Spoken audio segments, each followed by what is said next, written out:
All right. Well, let's go ahead and bring her on up. Hi. It's everyone's favorite bigot, Melanie Mack. Hey, I am so happy to be here. Thank you for having me. Oh, I'm surprised you're happy to be here. But do me a favor. Save the F words till after the show's over. You can I'll try fire my away best. on them. This is what I love about Melanie Mack, though. Like, she goes on Twitter and she just completely gaslights the alphabet mafia to no end. And she just does it for shits and giggles. And another thing, like all the guys in Twitter that complain, like, oh, she uses the F word repeatedly. I'm like, bro, you must not date women because women use the F word all the time. You do something remotely gay, your girlfriend's just That's like, true. stop being something it. You know? A bundle of sticks. That's it. The bundle of sticks. Yes. I like how you went from chibi to like One Punch. It's like One Punch Man. You go from that chibi Boom. mode to that One Punch. Okay, actual One Punch Man. Oh, yeah. That's amazing. I did it all for you. Thank you. I appreciate it. This is how you win the women over. Anime Exactly. memes. That's how you do it. Any girl with a giant Laura Croft in the background is fine by me. Classic Laura Croft when Eidos wasn't gay. Exactly. The real Now they're Lara a bundle Croft. of sticks. They are. They really are. But thankfully, the classic remasters were outsourced. Those were good. So we have something. I did buy them the second I saw the Eidos message where they were denouncing the game. They're like, this was made back when a different period of time. And I'm sitting there like, when games were good. Exactly. And that's the thing is people that did deter some people from buying it because they were like, oh, it was made by a woke company, Crystal Dynamics, all that. But Crystal Dynamics didn't make these. They were outsourced by Embracer to Aspire. And it's in Crystal Dynamics' best interest for that not to be as successful as their reboot stuff. So they were really sabotaging the classics by doing that. But it got lost in translation for some people. But I've been streaming the games and loving them. You know, I just saw this. Big Rose says Melanie Mack could call me a bundle of sticks any day. If it wasn't YouTube, oblige. She will do it. Believe me. Get on Twitter. Yep. You don't even have to pay for a cameo either. That's the best part. I know. I thought people were like, you need to make a cameo so people can pay you to call them the bundle of sticks word. I'm like, I would get banned so fast on there. It would just be like that. Oh, wait, you're probably right. You know, if you got banned and Andy Dick didn't, that would be a downright shame. Yeah. But you have a perfect point with like Crystal Dynamics. Like the recent Tomb Raiders have been kind of lame. In my opinion. Yeah, and I think that you know, for modern AAA action-y games, they're not terrible, but they're not Tomb Raider games at all. And then once you've played the first one, it's kind of, I don't even think you really need to play the other ones because firstly, the actual story itself kind of gets changed in between the games, and it's just kind of the same thing over and over. We were told this is an origin story. Lara Croft's going to become the Tomb Raider, and it's just her becoming the Tomb Raider, doing the same thing over and over. In all three of those games, she never actually becomes the Tomb Raider. And when Crystal Dynamics, the developers, said what becoming the Tomb Raider actually meant, they said it meant being a protector of artifacts. That's not a Tomb Raider. Yeah, we're here to steal stuff as a white woman. Exactly. You get it. We're going to appropriate cultures all day long. And then before you know it, you're shooting a black guy in like a mask. It just happens. That's what it's about. Oh, well. I did hate those games. What was the last one? Because I didn't even finish that one. The last one was Shadow of the Tomb Raider, the last mainline game. Yeah. I think that it was an improvement over some of the other ones and the two before in some ways. Eidos Montreal did the brunt of that. And from what I heard from little birdies is that they did want to incorporate more of a classic Lara, some more classic elements, but they were shot down by Crystal Dynamics, of course. But the actual gameplay elements, you can change the difficulty with puzzles, combat, and turn shiny ledges off and stuff. So I did like that better than the games before, but still it's pretty much more or less the same anyway. Yeah. There's no fun to be had in gaming anymore. That's why I'm looking forward to Stellar Blade. I can't wait. That looks great. It does. Didn't the guy who created Nier Automata just recently say that Stellar Blade was better in his game? And it just Oh, he threw said Twitter. that? Yeah, it just threw Twitter. Wow. Pass, find it Okay. quickly. And I love Nier Automata. That was great. I love the costume designs and all the women that dress up slutty for it. Well, now all the woke people who are hating on Stellar Blade, they're trying to backtrack and say, "Oh, but Nier Automata is fine because that's representing cosplayer culture." They weren't saying that when it first came out. Yeah, they were all about her ass. Why can't Stellar Blade be representing cosplay culture? What give it like 2 or 3 years. Exactly. That's the second Amaranth happen. Is like on stream in a hot tub dressed as the Nier Automata character. That's when everybody will be cool with it. Yeah. They'll be like, "Oh, this is empowering." Amaranth stuns dressed as Eve from Stellar Blade, and then she'll like do her really crappy pornography. Oh my god, it's so bad, dude. People think it's funny to send me Amaranth's porn. Yeah. And it's like either people are sending me packaged tuna because they think it's funny, or it's Amaranth's pornography. Oh, no. She like fake sucking dick by putting it on a wall or like putting it in a pair of jeans. And it's a rubber dick, obviously. And she's dressed up as something. And I'm just like, oh, this is so bad. Oh, then I take my pants off. I'm joking. I'd never do that. I have integrity as a pervert, believe it or not. Okay. Here it looks like the article. Stellar Blade is much better than his game, but Stellar Blade's director says he feels Automata is superior. Oh, look, they're both being humble. How nice. Oh, that's the Asian culture, really. You know, for real, they're bowing to each other on Twitter. Oh, yeah. I can't bow. I'm broken. Broken. But another thing I really like about Stellar Blade, even beyond just, the character designs being really good, is that it's not, there's no like microtransactions or anything like that. You got a new game plus, you got a bunch of outfits you can unlock without having to pay extra. So it's just like games a classic used game, to be. Yeah. Yeah. I do have one gripe. I hate Eve's shoes. Now, if they're just straight up stilettos, because I pay attention to these things. Look, it's terrible stilettos. You couldn't really run in those. Those would be very difficult to run in. Why do you think her glutes are so developed? That's a good point. It just shows you how amazing she is. That is the trick. That's how she trained. You don't have to do squats with a squat rack. You can run in stilettos. I do respect a woman that can run in stilettos, though. Like, there's something about there where I go, oh, there's this one chick who's like kicking a soccer ball with stilettos. And I thought, oh my God. Wow. And her legs were so gorgeous. That's why. And then you two punished me for being heterosexual. Oh, no, of course. That's modern day for you. You know, my personal assistant wanted to ask you some questions. Don't worry, it's a woman. Her first question was, what's your opinion on the death penalty? I'm actually for the death penalty, but I do think that it would be a very huge shame if people were, put to death that didn't deserve it. But we do need the death penalty for the kid diddlers and stuff. Yes. Yeah, it's absolutely necessary. I am for the guillotine and public executions yet again. Yes, firing squad, public hangings. Yeah. The firing squad would really promote people learning good gun control and aiming, I think. That's true. They can be a better shot. They can practice. Perfect. The next question. If you could make a comic book like Chris Chan, which two characters would you mash together and claim it was your own? Oh, okay. Let me think. I mean, obviously, I'm going to pick Lara Croft as one of them. But I probably would combine her with someone like Riku from Final Fantasy X because I like the really Riku bubbly. Was cute.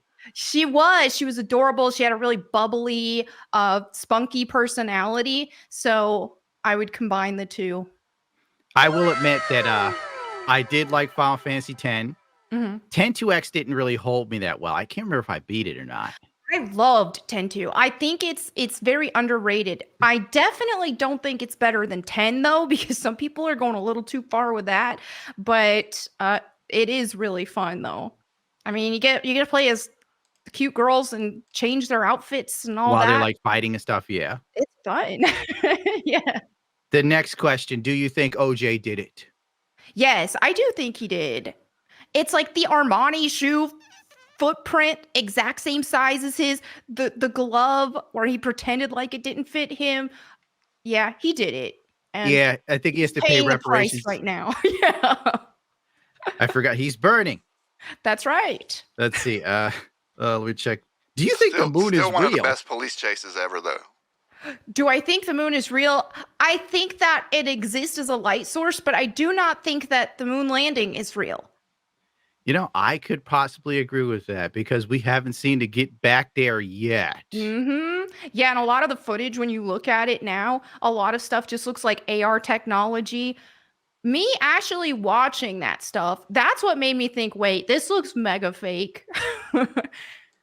It was just to demoralize those filthy commies, and we won. That's right. Let's see. The next one. What is your favorite Jaden Smith tweet? Oh goodness, I don't know. Jaden Smith, is that Will Smith's son? Yeah, he's the one that says like your eyes aren't real or something like that. I can't recall any of his tweets, but I will go with your eyes aren't real because that's the only one I know. Hold on, Me let me see too. if I can pick up a couple of them real quick. Okay. I will have to beat my assistant later. Which serial killer do you relate to the most? Zero killer. Wait, what's a zero? Serial killer. Oh, serial killer. Ah. Huh. I don't know if I relate to a serial killer. I'll just say Jack the Ripper because I think his name is really cool. And I've had Mac the Ripper as my username before. So we'll go with that. Tell them a long-winded story about how you served in Desert Storm and then say that was a lie. I probably should have read this first. Okay. So. It was about me doing Desert Storm. Don't worry about it. Oh, you did Desert Storm. You have to tell the story. Okay, good. No, I wasn't. I should have read it first. I didn't. This is usually what I do. I let people like run rampant in dickbag productions. They just do whatever. And then later I show up and I make the foolish mistake of putting my faith in said person. That's funny. Show them your persona and then tell them what furry they would be. Someone's getting fired. That's not me, by the way, chat. It's not Pesk. If I had a persona, I would pick a deer. Because deer have those cute eyes. I would pick a deer. Yeah, but you would probably be like a very antagonistic deer, I feel. I would be like the type of deer that shows up in the yard when some people's kids are playing and then you hit them and knock them over. That's true, and I like sticks. Yeah. Hoof all over everybody who tries to make me go away or anyone who tries to pet me. It's like. And then you give them ticks too while you're at it. So you're like just doubling up. Exactly. You get it. Here are the Jaden tweets, someone reading them out on a YouTube video. If a bookstore never runs out of a certain book, does that mean that nobody reads it? Or everybody reads it? You know that there's like apples today piano music in the background is copyrighted, right? Value as an apple from that piano? No, that one's not. Bro, they totally took it. Who you are. Okay, well then we'll just take the audio out. There we go.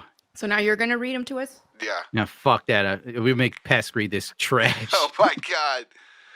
Do you not know? Well, okay. I just scrolled through my tweets and I started laughing. I encourage you all to unfollow me so I can be left with the people who actually appreciate philosophy and poetry. # Cool Tape Volume 2. He knows his artistry. He's self-aware.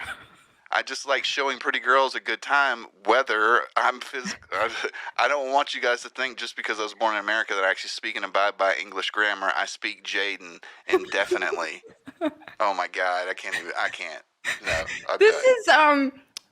I think this is just a product of growing up in a celebrity-rich family. You have you haven't really touched real grass before.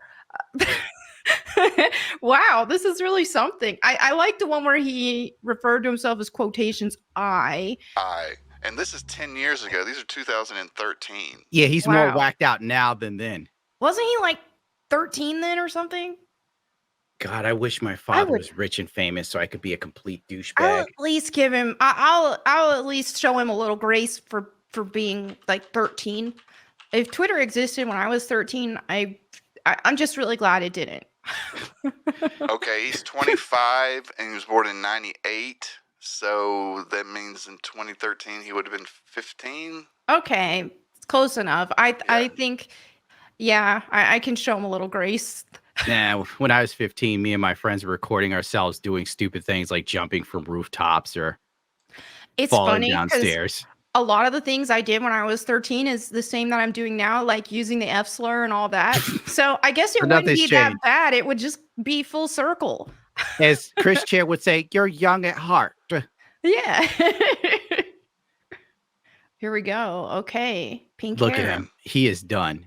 He's already dead inside. Poor guy. I saw a video clip of him kissing Justin Bieber recently. They were Like hanging where? out. Whoa. Like, I think they were just kissing on the cheek or whatever, but they were getting pretty affectionate for dudes. It's a little weird. They unearthed that old Diddy video of who was it? It was Diddy and Justin Bieber when he was discovered. They were all like horsing around and stuff, like buddy. Kind of weird. That Yeah, is very weird. weird. Yeah, I never kissed my guy friends on the cheek. That sounds pretty gay. But I think, yeah, the chat, like what chat's saying, I mean, they both probably have been very abused in the space that they're in, that Hollywood space. So sadly, that's probably true. I've never known anyone that didn't have an abusive childhood, to be honest. I would say I did. I definitely didn't, but some people would consider it abusive because my parents used whippings for discipline. Yeah, everybody's parents did that. Come on. It's like, that's not abusive to me. I'm very glad that they did. It builds character. It was corporal punishment. Yeah. It was necessary. But yeah, I other than that, no. I mean, all parents mess up sometimes on certain things, or they get a little angry sometimes and then apologize later. I mean, that's human. Did you get to have like childhood stuff like Christmases and Halloween? Yeah. I mean, not Did you go Halloween though, trick-or-treating? because very, very, very Christian household. And Oh yeah. my mom was really scared of celebrating Halloween. And it's funny because like we're still all Christians, but we celebrate Halloween now. But back then mom was really scared of it and just didn't. So we didn't do trick-or-treating or anything like that. But we would she would still buy us candy, and we would do just like our own little, watch some movies together and have a family day for Halloween. Yeah, it sounds kind of similar to mine, but mine was more tragic. Really? Just checking. I'm seeing like what type of person you are. Like, what created the Mac? Yeah. Well, I was homeschooled. That's a big thing. Well, at least like you don't have the creepy energy of most homeschool kids. Yeah, that's true. I'm definitely weird though, and the thing about homeschool No, I kids picked up on that. is, yeah, we can detect each other. When I don't know if you know Carmaxla, she's kind of in our circle a bit. She's really weird. She does a lot of funny, weird video shorts and such. Well, when I was hanging out with her, Brittany Venti, and a bunch of people in our circle, she was like, "Were you homeschooled?" I said, "Yes." "Were you?" She's like, "Yes." We can tell. We can sense the weird. It's great. Now, tell me about these weird things she does. She's just weird, kind of it. I mean, she has like videos where she talks really weird, and she's making food and stuff, and she'll just grab it like, "Oh, let's make eggs," and then she makes it really gross. So it's like King Cobra. I don't know, like but autistic vibes. And Yeah, that's the King thing Cobra. is, some people, they're like, "Oh, are you autistic?" And I'm like, "No, I'm not autistic. I'm just very homeschooled." Even my brothers were like, "Hey, what are," like, they keep hearing about autism and stuff more recently, since it's more of a thing than it used to be. It's like, "Do you think we're autistic?" We're like looking it up, and we're like, "No, we're definitely not autistic, but we are very homeschooled." That's the explanation. That's a good point, that autism seems to just blow up big now, to be honest. Like, it seems like everyone's got autism. I know, definitely a lot more people than used to. And I think some people think that, "Oh no, it's always been prevalent," but they just didn't know it. But I'm inclined to think otherwise. I think it's just more rampant now because of a ton of different factors. The food that we're eating is garbage. Even, certain vaccines and stuff, which I know that's a very controversial thing to say, but yeah. And that's another reason why all of this trans stuff blew up, because they prey on a lot of autistic people and make them think that, though, you're really the other gender in your heart. And that's why things have escalated as crazy as they have. Every single transgender person I know, just about, if not all of them, are autistic. There's a connection there. And even in Ireland, they did a study, this certain clinic, a gender affirming clinic. And I want to say they said 80%, if not more, of their clients were autistic. You may have a point judging by Twitter, because every time someone gets mad at me on Twitter and then they block me and I look at their profile, they always have the trans flag and they always say that they're autistic. They do. Autistic, neurodivergent. They'll have all of their mental illnesses listed right there in the bio. You don't even have to speculate. Yeah, it's all there. And they're proud of it. And it's like, hey, I don't think people should be, if they have problems, they shouldn't be necessarily super ashamed or anything like that. But I don't think it's something But to be you seek bragging to improve about. yourself rather than be limited by it. Yes. Which is usually how a male is supposed to live. Yeah. And I think that I think that the better message with stuff like that is to try to help people through their mental illnesses, instead of just validating that, like with the transgender ideology and stuff like that. I mean, that's why people call me a transphobe, because I'm like, I'm not gonna, I don't like to even use people's pronouns that are not what their actual biology is. First of all, because I'm a Christian and I think that would be disrespecting my religion. So I don't do that. I used to, but then I started feeling convicted for it. But even beyond that, it's like, hey, shouldn't we be wanting people to get better and love the body they're in? For people who love to push the body positivity movement, why aren't they telling people who identify as transgender to love their bodies? Well, the trans movement is a lot of money. There's a lot of money in that. It's going to be $1 billion industry. And that's why they're also pushing for obesity to be labeled as a disease. I know this because I'm trying to invest in these companies now and become rich, because I'm going to capitalize on other people's issues. That's just who I am. I'm adapting. Hey, I respect it. It's so weird that anime is so popular in our culture, but we kind of promote people just kind of being broken and sticking with it. I could only imagine how Dragon Ball Z would have turned out if Goku decided, I can't go Super Saiyan Vegeta, I have autism. I don't think it would have made it nearly as many seasons, that's for sure.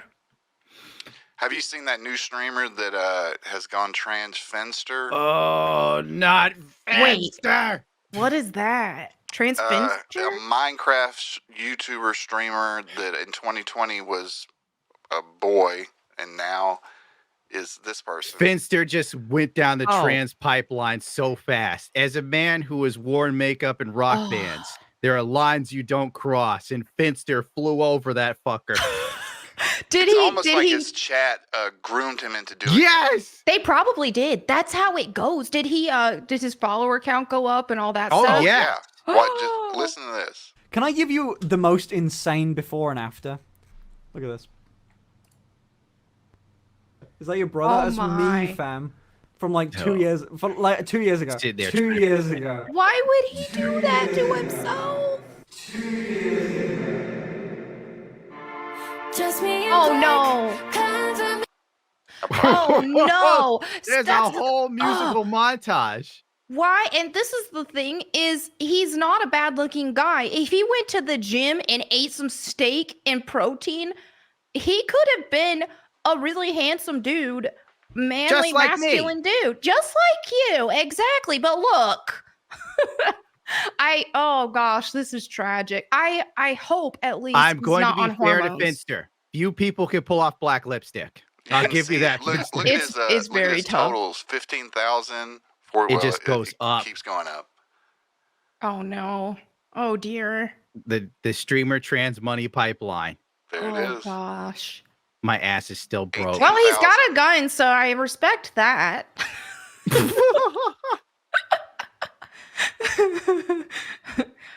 Oh no. And that's just 1 year right there. I hope he's not on hormones or something that's gonna probably the next actually. move. No, by the time we get into 2022, we're on hormones by now. Yeah, like I said. That's a shame. Oh, well, yeah, no. Such is life. Wow. It's definitely strange how like young men today kind of like just go down the trans pipeline rather than lifting weights. I know. And I think a lot of it too has to do with the fact that you definitely get more praise too. Yeah, and they found kind of a loophole there because let's just face it, in society, people pay attention to women more. We get more attention. We don't there was that one example of a girl who lived like a man for a year and got so depressed that she there's a lesbian journalist. Yeah. She was she was originally a hardcore feminist, and she was very on the pipeline of men are trash, the world's issues are men. So she lived as a man for a little while, and she saw the acceptance and love that we do. We're as men, we accept other men as long as you're not an asshole. It's a very simple line. Men can tolerate so much. You have no idea, Melanie Mac. You think you know, but you don't. Like, a man can stay in a bad marriage if he loves his family, while women book. If you need proof, look at lesbian marriages. 70% divorce rate. The second you take men out of the equation, it jumps up another 20%. It's what? 75%, 25% more. So anyway, she hangs out with these dudes. She gets to know them. She creates friendships. And then one day she comes out and goes, she's a woman, and the men still accepted her.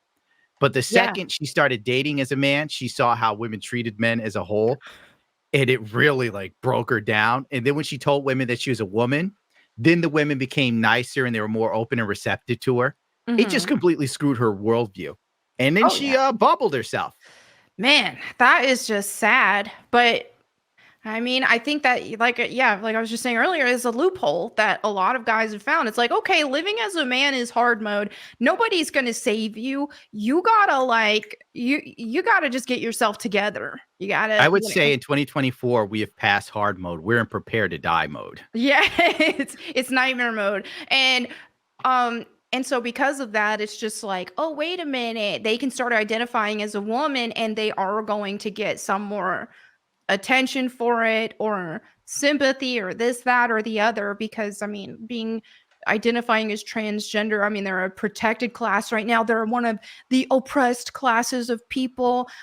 They're taking over women's spaces. They're getting special treatment. So a lot of these men are cracking under pressure. And they're jumping on the trans train. What is this, Pascal? This was actually something that I saw Melanie repost. This resident wants both a vagine and a penine. And they want the taxpayers of Canada to pay for it. And they have to. They won the court order. Oh, Canada is so fucked. You know, the only thing keeping Canada from being taken over by China is us. You Canadians really need to start showing some respect.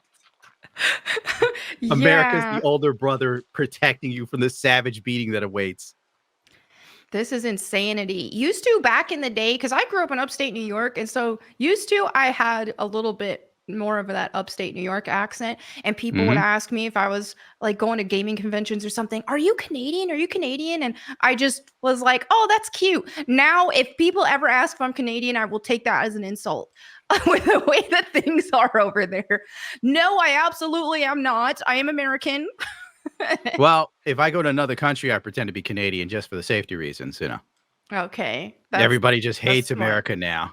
That is smart. Yeah, when I went to Germany once, I went to buy, I went to one of the stores and they're like, und closed. They would not sell me anything. And then I'll see another German walk in and they're buying stuff.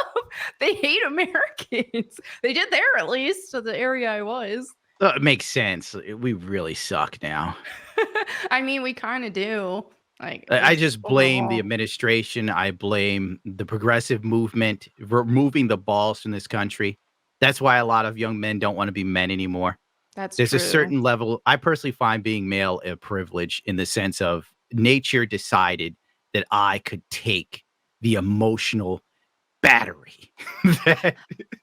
That's good because that's the thing is me as a woman, all those woke people and all that, they've tried to, they use emotional manipulation. They actually use toxic feminine tactics to manipulate people. And, oh, but you're a bad person. Do you not have empathy? Do you not care about Black people? Do you not care about oppressed people and this, that, and the other? And that's how they reel women into their movement. And there was a time where it kind of drew me in a bit because it was like, oh, well, I care about people. And then I saw just how evil that they are when it comes to cancel culture and stuff like that. And it's like, wait a minute, you're trying to ruin someone's livelihood because they vote Republican or this, that, or because they said a word you don't approve of. And I'm just thinking, wait, my family voted this way or friends or this, that, and the other. And I would never hold that against them. And that's what really started to wake me up to everything. And then yeah, I went back to my roots and I was like, wait a minute, this is all manipulation.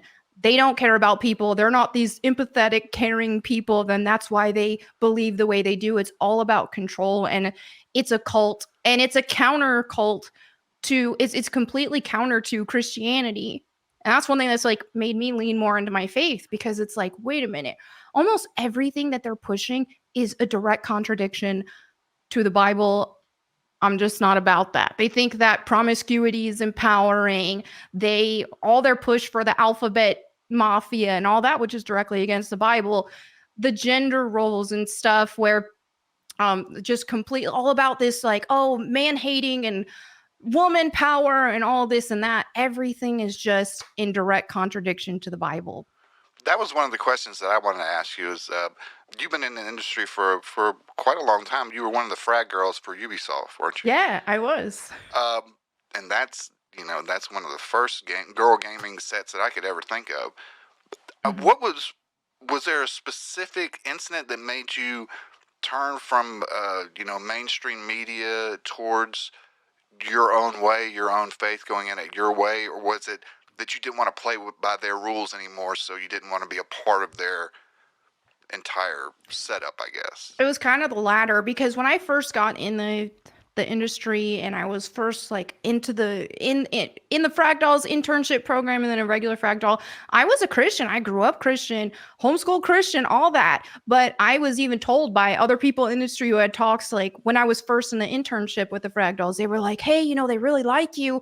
They would love to hire you on as like a main member, but it's your is because you are vocal about your faith and your religion. It's just really off-putting for them. It's just not a very acceptable thing in our space and all that kind of stuff. And I remember just thinking, oh, maybe I need to just be a little more quiet about it and all that. And eventually one thing led to another. And after the years, it's like I started getting more ingrained in their culture. And I was like, I don't like this. Like, back to cancel culture. That's what really helped me snap out of it. I was like, this is cruel. I don't like this. They were canceling people in the gaming industry for just stupid reasons. And I was defending them. Then I started getting backlash for defending them. And then I started saying, hey, I don't want to play by these rules anymore, especially once COVID happened and then the vaccines and everyone's talking about mandates and all that. It was like at this point I was back in my faith, but I at first was, still kind of keeping it to myself and not being that outspoken about it, other than, oh, let me share some verses that nobody's going to have a problem with. Right. Well, then it was like pretty much unanimous. All these streamers are like, get the jab or you're selfish, grandma killer, this, that, and the other. And I was thinking, I wasn't getting the jab, and I didn't want to stay quiet about it because I thought, man, these people are all being bullied into doing something they don't want to do. And so I spoke out against everyone wanting mandates and this, that, and the other. And I said, hey, if you don't want to get the jab, then you just don't let any influencer pressure you into getting it. And just by saying that, it was like 90% plus of my peers and all that. He just completely dropped me. And I knew when I was saying it, I was like, okay, I'm not going to be able to do mainstream work in the gaming industry again after this, but I was sick of it. And I thought at that time, I was like, I'm going to have to do something else. I don't even think I can stay in content creation because I thought I was going to lose everything. But I was fine with that. I was getting my nutritionist license and I was going to focus on that and personal training. But things ended up working out fine in the end. I lost the mainstream peers, but then I had a bunch of actual real people who touch grass that supported me and got involved more in the community from that side of things. And hey, I'm still doing content creation stuff, just completely independent now, and not having to rely on sponsors or working for mainstream companies. And you're doing a couple of shows now with the quartering and with side scrollers a couple of days of the week, right? Yeah, I'm on like a break from side scrollers right now because I wanted to focus more on this new co-hosting gig I'm doing with the quartering, and then I'm gonna launch my own Go Boom Live stream once a week as well here soon. So I'm working on that. But yeah, and speaking of the quartering, is he really had my back when I was first getting canceled a lot, and at that time I didn't know everybody else in our space who were like kind of the rejects and not in the mainstream. So I didn't realize that there were a bunch of actual independent thinkers and stuff who didn't just parrot all this narrative, mainstream narrative. So yeah, when the quartering, he just saw it on his feed because we didn't know each other at the time, and he had my back on everything. And then he encouraged me to make my YouTube channel, my newer one, the Go Boom channel, which it's like a little over 2 years old now, and it's done well. Well, it's only 2 years, really? Yeah. Wow, you got like 350,000 on that. Well, that's the other channel. That was my old main channel. That channel, that's when I started, like late 2009. But yeah, I needed to start a new channel because I ruined it in the algorithm by doing all kinds of random stuff in it. So yeah, the quartering was like, start a new channel, or you're doing like the stuff that you like to talk about in the gamings and nerd space with the nerdy commentary stuff. And he really pushed me to do that. I've been watching it actually, and I saw y'all get into it with Fresh and Fit. Thank you. That was fun. We did. The Simp Boys from Miami. That was fun. I mean, the quartering's great. I know that I still get some comments here and there from people, even from my own audience and stuff, who are just like, oh, I don't like him, blah, blah, blah. He's a grifter, this, that, and the other. And they call him a grifter because he does that. I'm doing the same thing. So what? If you're going to call him a grifter, you should call me one too. Because I'm uploading videos and using catchy titles and thumbnails and all that. But anyway, yeah, they just want to hate on him to me. And I'm like, dude, I'm not about this. No, I'm not forcing anybody to like anybody, but what I'm not going to do is throw him under the bus. He had my back, and he is very, very loyal to his friends. I've heard this not only in my own experiences, but from a bunch of other people in this space. That's what I've heard too. I've talked to him a few times, and I know a couple guys that have worked around him or collaborated with him. And actually, I did the story on Ian Miles Chung when he was working with the quartering years back when he was trying to go after Worski, and quartering had hired him, and Ian was taking the money and filtering it to another girl to buy her iPhones or something. It was like a real simp maneuver.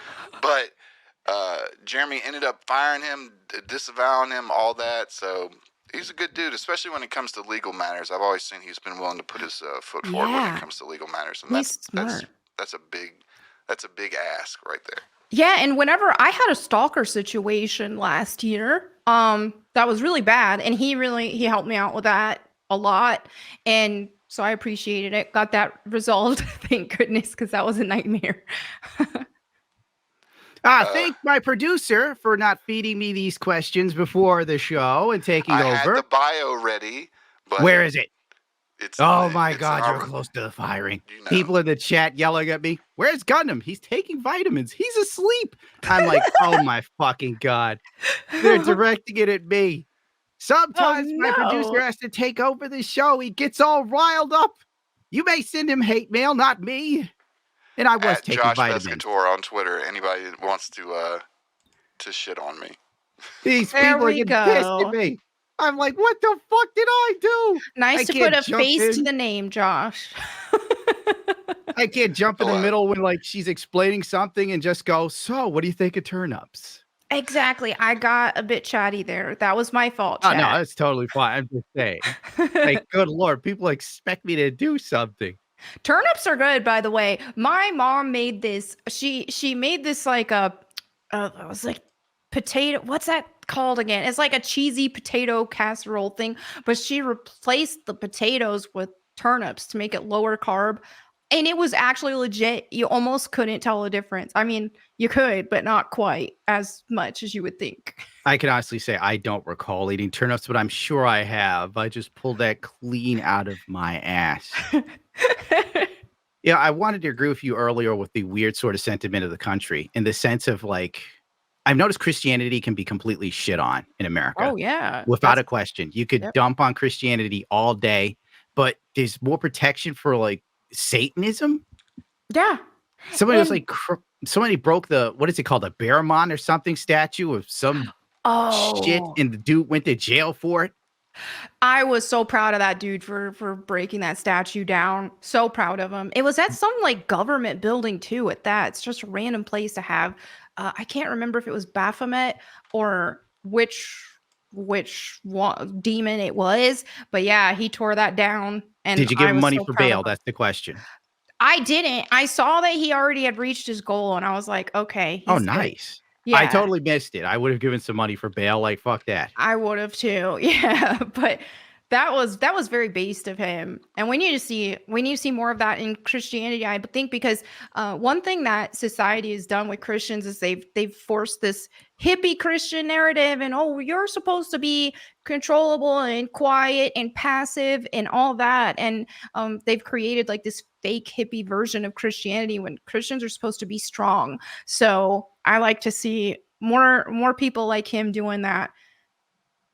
Yeah, Christians do need to fight back. Like the Muslims, man, they seem to be fucking militant. I know. And they get all the respect they want. Jesus Christ. They slap around people on the streets. Yep. And then did you see where that bishop got that stabbing incident at that church? That just happened a couple days ago or so. And this actually he was a Muslim that was there in the congregation. He walks up to him to keep stabbing him. One thing I'm really proud of is the congregation jumped up and got him off of him. So they didn't act like wimps and they actually did something. But his knife malfunctioned. So a lot of what he was doing was just hitting him essentially. It wasn't deploying, and he ended up cutting his own fingers in the process. So it was like, yes. Did you tweet about it to upset people? Because I know you tweeted about a church that had some sort of like LGBT stuff going on and it got struck by lightning and set on fire, right? I got so much backlash for that. I thought it was hilarious though, because I know, because you pissed off Review Tech USA and like his editor Jay. And that's something is like Review Tech, he's not even a Christian or anything like that. He's trying, oh, you need to respect this church. In what universe does he even respect Christianity? He doesn't. He calls me crazy for believing in the Bible. So it's like, okay, there was this woke church that was having a pride celebration last year. And then right after that pride celebration, the church got struck by lightning and burned. Nobody was in it. Nobody was hurt or unalived. And I thought it was hilarious. So I was making jokes about it, made a video about it.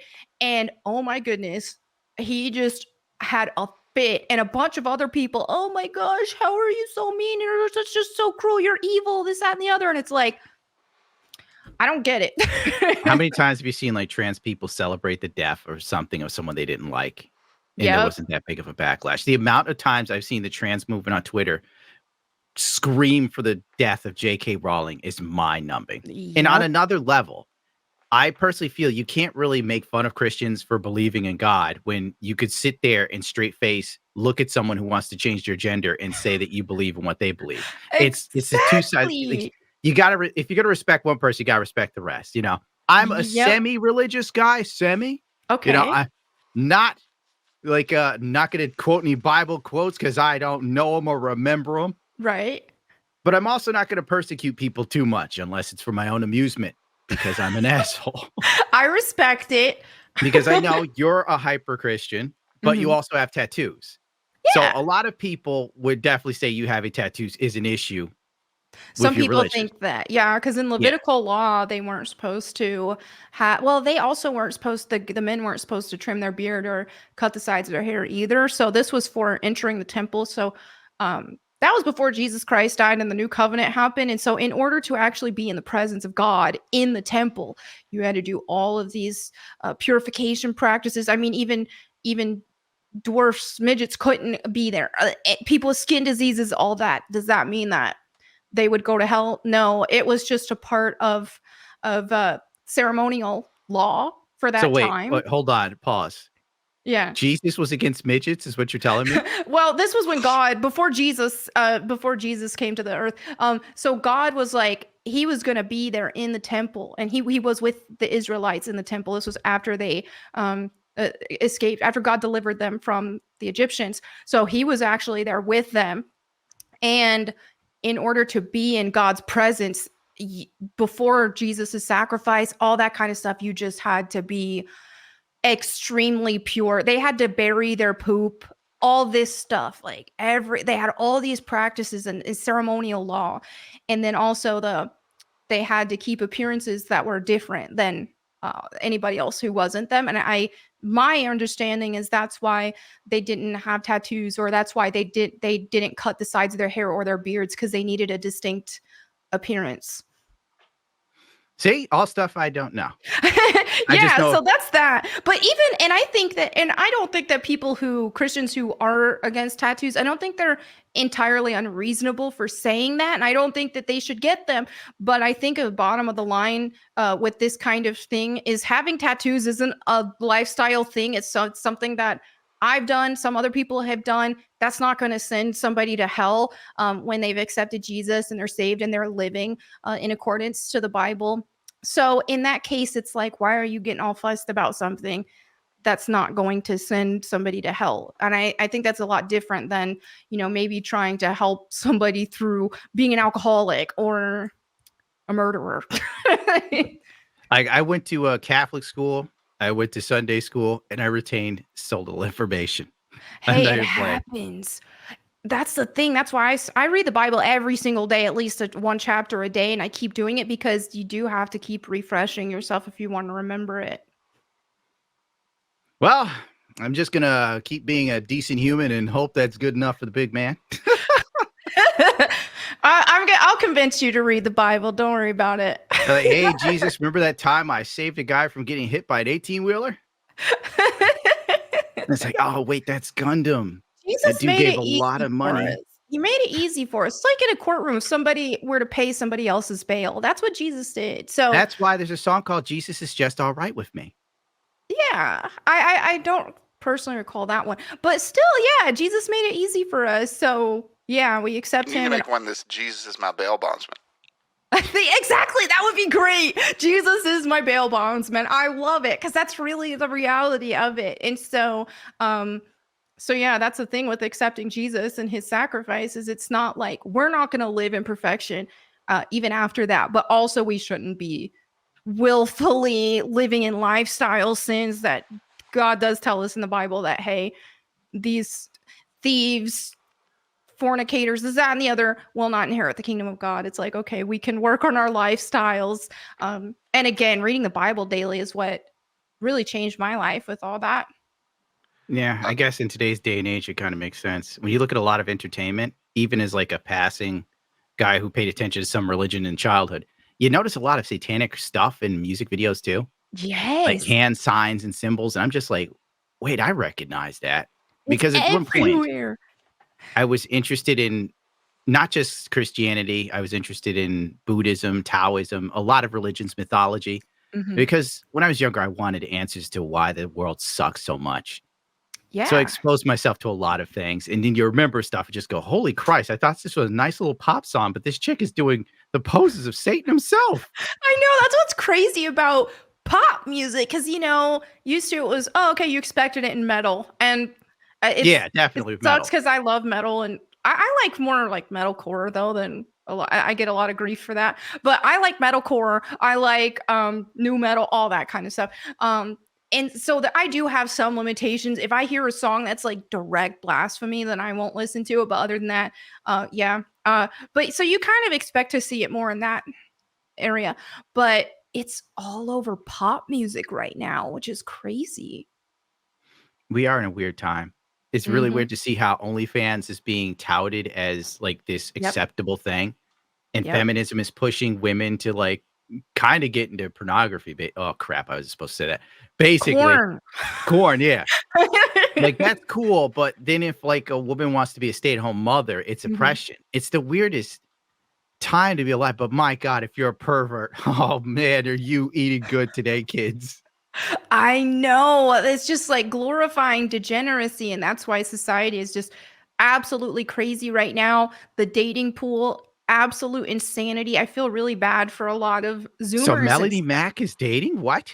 Well, I haven't been on a date in like two years or so because like I don't even try at this point. I'm like, so God will make it happen for me if it's his will. I'm not messing with this dating pool right now. It's a nightmare.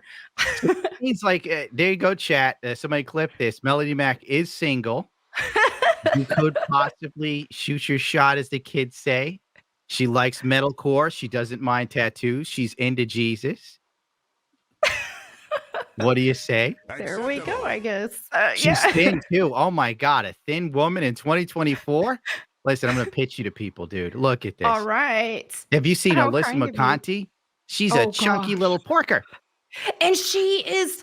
I just saw. Was that yesterday or something? People were sharing screenshots of where she's watching live streams. Was that Hypnocast, I think? She was watching Hypnocast and screenshotting it and making fun of all of them for their looks on there. And it's like, have you looked at a mirror, girl? Hold on 1 second. Yeah, I think she's blocked me. Yeah, I think she blocked me too. I don't know if she unblocked me because she periodically unblocks me. Yeah, it's very childish. Yeah. What did she say to you in that private message? Oh, in the private, well, because first for context for chat, she was wanting to write a hit piece about me. Oh, that's obvious. She's had beef with me for a while, and I didn't even really know who she was before. Nobody knew till the Gamergate too. But I saw like an older tweet where she was like, she quote tweeted something I said because Kotaku made some tweet and headline to one of their articles, and it was trying to say, "Oh, gamers don't respect women" type thing, that whole notion. And I quote tweeted it, and I said, Kotaku is gay. And so then she that was a good one. She quote tweeted me, and she's like, once again, I'm asking Melanie to join me in Creator Clash, I think it's called. But it was just so stupid. The boxing match thing, which first of all, we're not in the same weight class. That wouldn't be fair. I'm not gonna win that. I'm self-aware. I like that about you. A woman that knows where she's at. Very rare today. Pay attention, chat. She's single. And so then she said that, and then later, just recently, that's when she was like, "Hey guys, there's a certain female Christian streamer who pivots on her faith and who she basically is implying that I was a nobody, and then I skyrocketed to fame because I became a Christian, or because I started this Christian grift," is what she was saying. And she wanted to low-key look for people to gossip about me for a hit piece. She didn't tag me in it. She didn't use my name. She was just really underhanded about it. And so I was on Friday Night Tights at the time when this was happening, and people in the chat let me know about it, and I found it. So then I quote tweeted her. And I was like, "Hey, if you want to, you could actually talk to me if you want, but here we are. This is very bad faith." So then she ended up emailing me. She wanted to set up, or she was, "Oh yeah, I was going to do that anyway," which wasn't true. Yes, here's the tweets. Actually, this was the first one. A month ago, it was Sweet Baby Inc. Then it was Black Girl Gamers. Then it was Black Women Characters. Then it was Community Managers. Now it's Warhammer. Throughout it all, he goes on shows like this, begs you to give him money to support his crusade, talking about grums. And then this is, "I'm not Michelle Obama. I am not going high when they go low.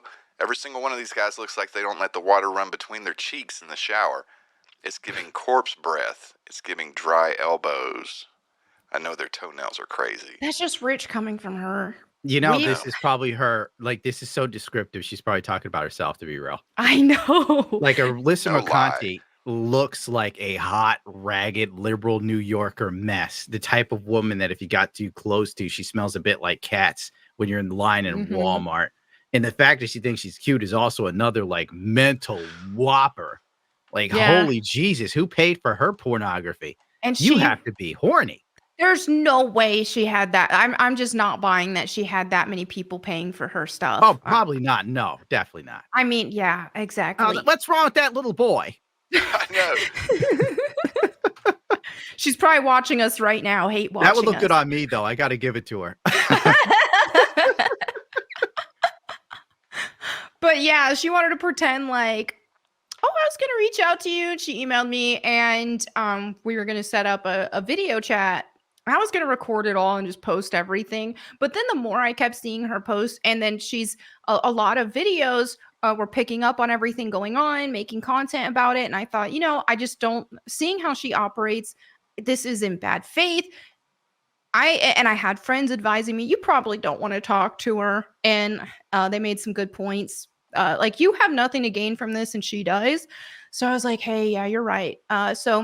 Yeah, she's trying like hell to save her career at Kotaku because Gawker is looking to drop this crap.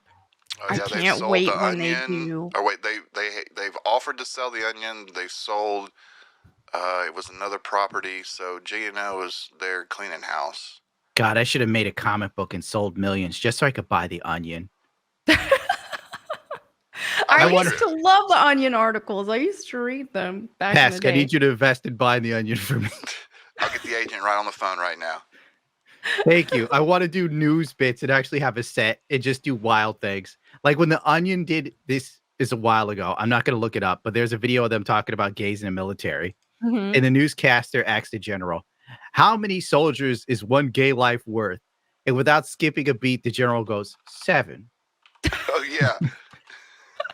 7. You can't do that anymore. That's funny. Oh, yeah, God. I feel like with how, of course, the Onion would plummet and not be funny anymore with how you can't crazy everything is now. Days. Yeah. Every day you turn on Twitter, it's the Onion, but it's real. I know. It's actually real now. People have no sense of humor on that side. And that's one thing I don't get with people like that is why would you be proud to be a person that, and when people are around you, they have to walk on eggshells and they're scared to offend you? How would you be proud of that? It's so not fun. It's a new puritanical movement. The Christians of the 90s didn't have half the vitriol or organization as the modern progressive. And it's scary. And it's not even against someone like Marilyn Manson. It's against me. By the way, Melody Mac, did you know that you have entire Reddits dedicated to you? I do. I don't like to check those because they are full of the biggest coomers who make AI art of me. Well, I didn't find that one. Good, because I'm like, so people are like, oh, Melanie, is this? I've had some of my like friends and stuff. Melanie, how'd they get these pictures? Are these real? I'm like, that's obviously not real. I am not that endowed. It's like obvious AI art, and I'm thinking, what the crap? Well, I'm looking for photos of you to Photoshop into the thumbnail. I fell down a Reddit pipe hole, and before I knew it, I was like, what? They're like Melody Mac's feet. I'm like, where do they find Melody Mac's feet? Then there's one where you're playing music on an acoustic guitar, and I'm like, I didn't know Melody Mac could sing and play guitar. And then this guy writes, then it was wild. This guy goes, she's singing about her desires to get her rocks off and fully satisfied and filled with love. And I'm like, what the fuck is going on? It was a song I liked from Architects. I was like, oh, this is a cool song. And it's in like my range to sing. Let me sing it. Reminded me of like 90s grunge. And so I sang it. Well, it got pretty grungy in that thread I was reading. They're insane. A lot of them hate post about me too. Because that too, yeah. Yeah, they're just like, well, and they're mad that they can't mold me into what they want me to be and all that. And it's really gross. I I've checked a couple times. I was like, okay, I'm good. And some people bring up different things, and I'm like, I'm good. I don't need to see it. That's why I don't look at mine. They'll be mad because I bet you, because some of them they watch every single little thing I do. So yeah. Yeah, I was, at least they don't send you their like gay fan fiction for you. Like I've gotten my gay fan fiction in the mail. I read a few pages and I was deeply disturbed as to how small my penis was portrayed in this art. I don't know who you are, but I hope that you die a vicious death. How dare hope they die of herpes. Yeah, that too. You get monkey pox. Can I say that still? I mean, it passed. Acceptable. All right, let's play that clip from The Onion. Can you fast forward to it? Brandon. General, the military has been easing restrictions on enlistment in almost every area, on criminals, older veterans, even those with serious medical conditions. Why not gays? Gay people are different, Brandon. Under no circumstances can we put America's homosexuals in danger. But homosexuals themselves are demanding the right to serve their country in a time of war. The gays of America are the only group left untouched by war. They're special, pure and rare, like a gleaming diamond or a snow-white colt. We must protect them. Well, has this always been the goal? It has been the solemn oath of every man in uniform to lay down his life in defense of America's precious, precious homosexuals. How many soldiers' lives is the life of one gay man worth? 7. General, tell us about the don't ask, don't tell policy, which many see as discriminatory. The reason we instituted that policy was because we knew we would never be able to keep out all the gays. To know that any of them managed to enlist and put themselves in harm's way, it would break our hearts. All of the top commanders know. We love them too much. So you're saying that the military's entire purpose is to fight so that homosexuals don't have to? Nor should their fragile psyches be subjected to the horrible sights that occur on the battlefield. Their pure minds should be reserved for thoughts of man-on-man or woman-on-woman romance. Well, thank you for clarifying this very sensitive issue for our viewers, General McBrayer. You know what's sad? It's very That's almost true today. Yeah. Did you see, like, can you pull up the other trans general we have in the military for Melanie Mac? Because we have like 3 now. Oh, okay. It's a skinny one. There's a fat one. There's a fat old gray one. The Navy one. Yeah, the skinny one. Right. Okay. Yeah. Yeah. When World War III happens, I'm skipping town, Melanie. I'm going to Argentina. Yeah, that's... Either that or I'm going to become trans, I'll probably try that. That could work. And all you have to do is identify. I mean, you could be they, them even. It's so easy. That one's the easy one. Like my therapist, when I was talking to her once about like having emotions every now and then. Because a man does have emotions, you just don't share them. As Frank Sinatra used to say, you take it to the bathroom and you end it there. So anyway, my therapist goes, well, have you ever thought if you were trans? I'm like, no. Like, I'm not lifting like weights to then become a woman. Now that's the wrong one. That's the old one. That's the older one. No, it's a younger one that's skinny with brown hair talking about something. Okay. It was on Twitter. I probably should have sent it to you, but I was just sitting there like, why do we have so many trans generals? That doesn't make sense. Like, I don't think China has trans generals. No, and that just makes us as a country look weak. That's a shame to see. And when other people are seeing even just all of our movies, all of our mainstream content that we have out there that the world sees, like, man, we look like clowns to the rest of the world. There is a lot of LGBTQ representation and everything. I've seen more gay people in like Horizon Zero Dawn than I've seen on my block. Yeah, it's overrepresented. There's more LGBT people in these video games and movies and stuff than there are actually in real life. So it's pretty insane. God bless you, Jason. I would love to talk guitars, but we don't have all day for that. I don't even know how to turn it off. So I'm going to click you because you're here. Thank you. I love you. I'm bad at this show. Oh, we got a big read 50. That super chat real quick. So Master Gundam Mark now that you have a show with the Courting. Oh, sorry. I'm thinking Mark Gundam. I'm stupid. So, Master Gamer Mac, now that you have a show with the Courting, how hard has he shielded what? Parasite Eve to you? I haven't heard that game in years. Yeah, I haven't either. For a minute there, I was reading it first in my head, and I'm like, is Courting selling parasites in his coffee? So, like... Parasite cleanse. Coffee brand Parasite. This coffee will get you thinner than ever. Guaranteed 1 tapeworm per bag. Use code FREEDOM. They would buy it. That they would do anything other than eat less. So I could see that working well, just like this Ozempic craze has been. All right, what does someone need to take to drop their body fat to around 15% from 20 to get that shredded look?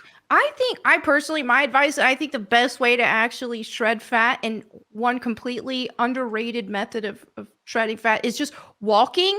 If you do at least 10K steps a day, it makes a huge difference. But then also in terms of, nutrition is most important. But I hear power walking is really good for fat burning. Oh, it is. Yeah. And nutrition's most important. I think that I follow a carnivore diet. I love it.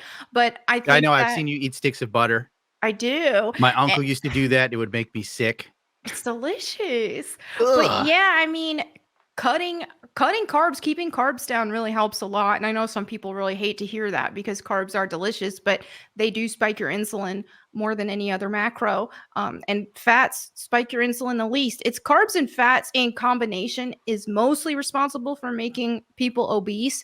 Mm-hmm. Look at stuff like cake, pizza, all that. Mm-hmm. It's mostly carbs and fat. So if you're mostly eating protein, you can do protein and carbs and get good results, but it's healthier to focus mostly on protein. Well, it's hard to have anything without any carbs in it, in my opinion, these days. It kind of is, yeah, unless you're eating, the way I eat is pretty much almost no carbs because I eat steak and ground beef and eggs. I think all right, I'll try that.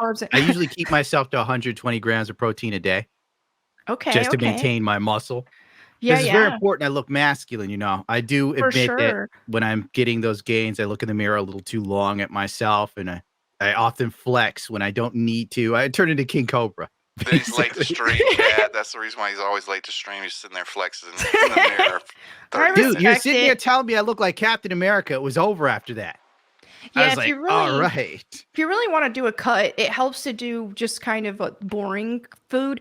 Some people, I know Camelot, he was just here in chat earlier. He does like chicken breast and broccoli. I remember him saying that.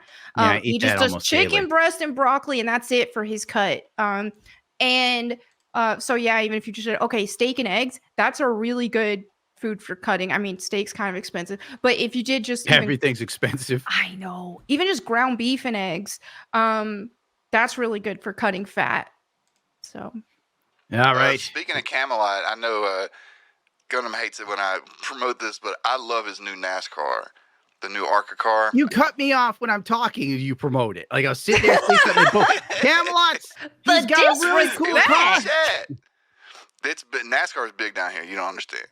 But I just want to show you. Yeah, I'm a MotoGP guy. You Camelot, get on a motorcycle. I'll be more interested. This is a new car with him and Ethan Van Sciver, their new Cyberfrog car in Talladega this weekend. Look at this beautiful beast. It's very green and it's actually much nicer than the actual 3D render. It's pretty insane. Got the Ilmore engine in it, all the good stuff. It's gonna be a fast piece, and so I'm about to get fitted in this car and just take a look at this. Unbelievable. I think they did over $125,000. What a dream. GoFundMe to get that sponsored and that wrap. All right, then. We're opening. Turn this off. We're opening a GoFundMe for me to get a WSBK level Ducati Panigale V4R. We can do it. Let's do that. Then I'm going to try and ride it and not die on a racetrack. I want a Gojo skin for my Honda Fit, so I'm gonna start a campaign for that. Honda Fit, I remember those. The hell's a Honda Fit? It's an economy car. It's cute. God damn it! I googled it. The little square one, right? If I'm remembering correctly, is it the square one or the more rounded one? It's more. You gotta have enough cash to put like that on your car. Yeah, it wouldn't be that much. It'd be an affordable GoFundMe. I'll talk to somebody I know who does decal work on motorcycles for race bikes. We'll put Mojo on a car for you. Perfect. You think I'm joking, but we can do it. All right, I would. Dude, all I have to do is call in a couple favors, like, hey, Scott, guess who? It's Gundam, long time no see. Can you get me a Gojo to put on top of, let me look this up again, a 2000, what year? 2018. 2018 Honda Fit. Then he's probably going to go, what the fuck have you been doing? A hatchback. Yeah, let me type that in. I like to, this is the thing with, I've had like 2 actual cars in my life. I like to drive them for as long as I can until they die. I don't need fancy cars. It's like, give me an economy car that I can pay off and I don't have a bill. And I can just drive for 10 plus years. That's the dream. Yeah, I guess like sticking with the Japanese is the way to go. I had no idea Toyotas were just so bulletproof till recently. I was a Ford man up until now. There's okay, I like Honda. I like Nissan a lot. That too. Porsche is nice. Click that. That is a nice Porsche. That's Hassan's Porsche. That's the same one he has. Hold on, I gotta mute the mic. Oh, God damn it.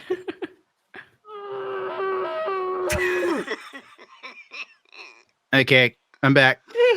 Let me see the Porsche. Just let me look at it. Okay. Give it. Hold on. It takes me to. It's 200 effing K. If Hassan owns it. Oh, my brain. Oh, we can actually that's a good tie-in if you want to do a quick the Hassan where they talk about his Porsche. Just let me see the Porsche first. Okay, I'm moving too deep now. Let me just. You don't look better than that first shot. Oh, it's 169. Jeez. It's on sale. They go good. I'm glad Hassan lost money. Fuck cheap that guy. Right now. Yeah, it's only the down payment of a house. What do you say? Look at that, $2,300 a month for a lease, for a 39-month lease. I could technically afford that. I just can't have anything else. Right, no gas. Well, actually, it's electric. It's electric, so you don't need gas. It's gonna sit in your garage. Whoa! Electric! Get that shit out of here. Yeah, this is totally electric. 100%. That's gay. That's really gay. I would venture to say bundled sticksy, but you know. Show the chat the truck.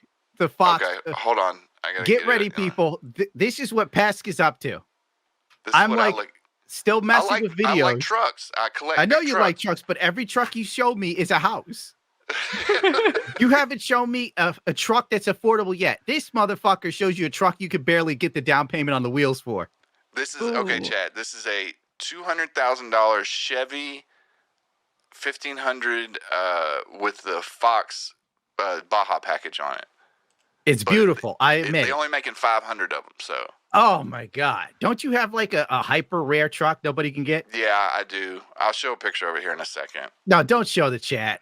Okay. These people will hunt you down, you freak. Let me show you my hyper rare truck. Somebody dinged my fucking truck the other day. I'll show you all that.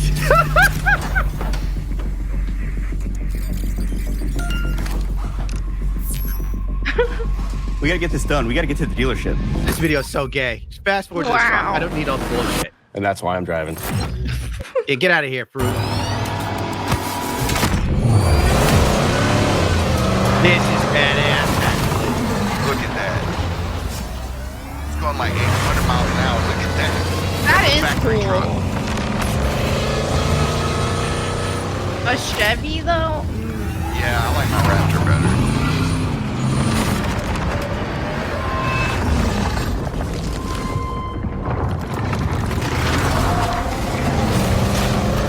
What do you think, Chad? $200,000?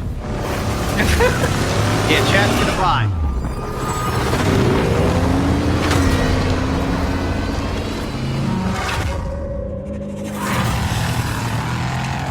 Those right there are $1 million trucks.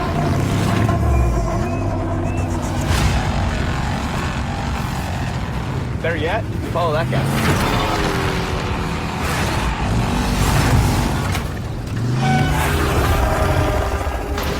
Okay, that's not.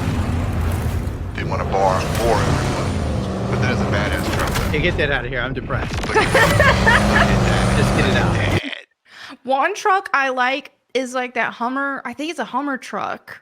The new one, the electric Hummer truck. The only Hummer the electric one. But I've seen a Hummer truck, and I was like, okay, that's cool. If I ever wanted a more expensive car than a Honda Fit, I would go with a Hummer or a Jeep or something like that. Honestly, God, I've never even heard of a Honda Fit till today. Yeah, it's neat. It's definitely a woman's car. I'll give you that. It is. It's cute. I like it. Like, this is the type of car you could probably do crimes in, and nobody would like ever spot you. That is true. Just in case you ever wanted to turn to a life of crime, you know, Mac, this is the perfect car. They go, what type of car was it? It was ugly and small. Nobody will know. I can get away with it. All right. Put a Tesla sticker on it. I'm using slurs on social media right now. That being a criminal is the obvious next step in my character arc. So this is true. Like Alyssa Mercanti would jizz her pants if you did this. All right. All right, let's see Hassan. I give up.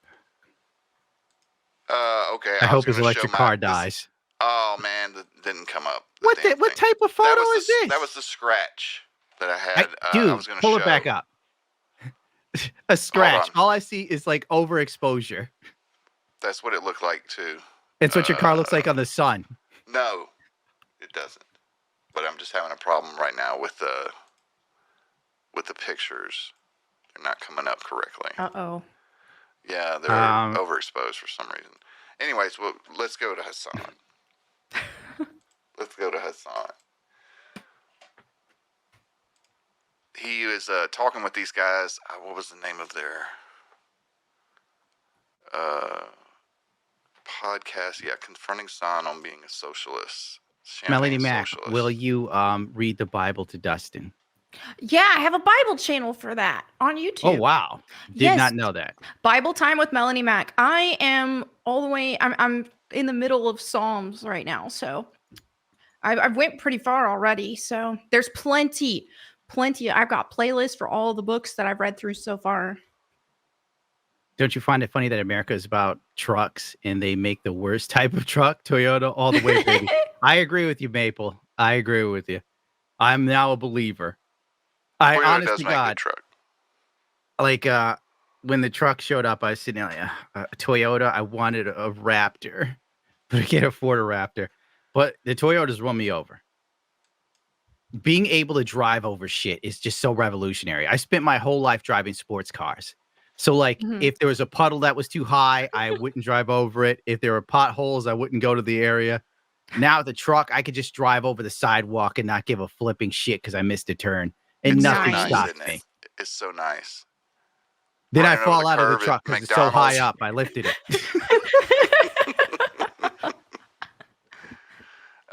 Okay, here is Hassan on, I forget the name of this goddamn show, but the Iced Coffee Hour. That sounds I've already really got a headache, bro. No. How much of a headache am I going to get after this? Because I've already got a bad one.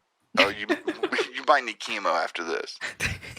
I don't have investments. Why? So, I know everybody always. Yeah, because that seems silly to me to not want to invest in a country that's given you so much opportunity as well. I don't see it as a net positive. I think that overall that is the fundamental difference between someone who is a capitalist or someone who makes money via capital accumulation versus someone who makes money via their labor. I make all of the money that I make off of as ethical means as I possibly can conduct. What I mean by that is like ethical means.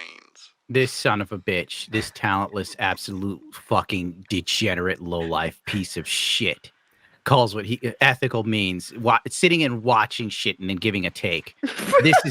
This asshole acts like he's painting the 16th chapel with his fucking opinions. Deport him! Sorry, I forgot to mute the mic. I have merchandise. This is you didn't hear that, right? It's made in the United States, and it's made with unionized garment manufacturers. Okay, now who makes your iPhone? Of course, iPhone? destroys the profit margins that I would normally have, but it doesn't matter because like that is the most sustainable, most ethical way that I can And that nice Rolex he's got underneath his. He's got two watches. He is such a fucking Rolex shill. This asshole wears Rolex merchandise unironically. I want to buy a Ducati, and I'm not even going to be a big enough asshole to run around with a Ducati t-shirt on. Like, oh, you fucking brand whore. The only other guys are like that are the Porsche guys or the Ferrari guys that wear the jacket. The biggest douchebags. Yeah. I have to cut the Porsche guys some slack. My uncle does this. Shout out to Uncle Gundam. Keep driving that Porsche, brother. Make this product. I do it not because like, oh, I'm going to make some extra money on the side. It's marginal in comparison to what I could be making. These are $35 t-shirts made in the United States of America. But you're not investing just doesn't make sense to me. Well, because let's just say your house, for example, $3 million. I'm sure I'm rounding up. Maybe it's worth that, $3 million. I got it for $275. I don't know what it is now. So let's just say it's worth $3 million today. How would it be any different for you to buy a $1 million house and invest $2 million in the stock market? Or instead of buying the Porsche, to buy a Volkswagen Jetta for 20 grand and the other 100, let's just say. Why are they giving this asshole ideas? Why are you doing this? Do you think that Hassan Piker is going to trade in the Porsche for a Volkswagen? No, not that. He's going to take the money he does have and invest it, though. This is Hassan Piker. He'll sit there and tell. Yeah, he's lying to his fucking teeth. Oh, 100%. Yeah. He's like, oh, I don't have investments, but he's not counting the real estate. Exactly. Mm-hmm. I wish I had so much money. Capitalists feel like I don't have any investments. I have to take what I have and invest it just to make a few fucking grand a year. And then the government comes in and taxes what little shit I got. You absolute animals. We need a new Boston Tea Party. I would rather buy something nice than buy something cheaper and then take the rest of the money and invest it in the stock market. But beyond that, there is a lot of money that I could be investing right now. And what is it doing? Nothing. Either nothing or I just spend it. Because spend it on donations. But in the capital appreciation, I think putting it in a Porsche is worse for the economy than you investing $100,000 into stocks. So I'm doing more for the world into the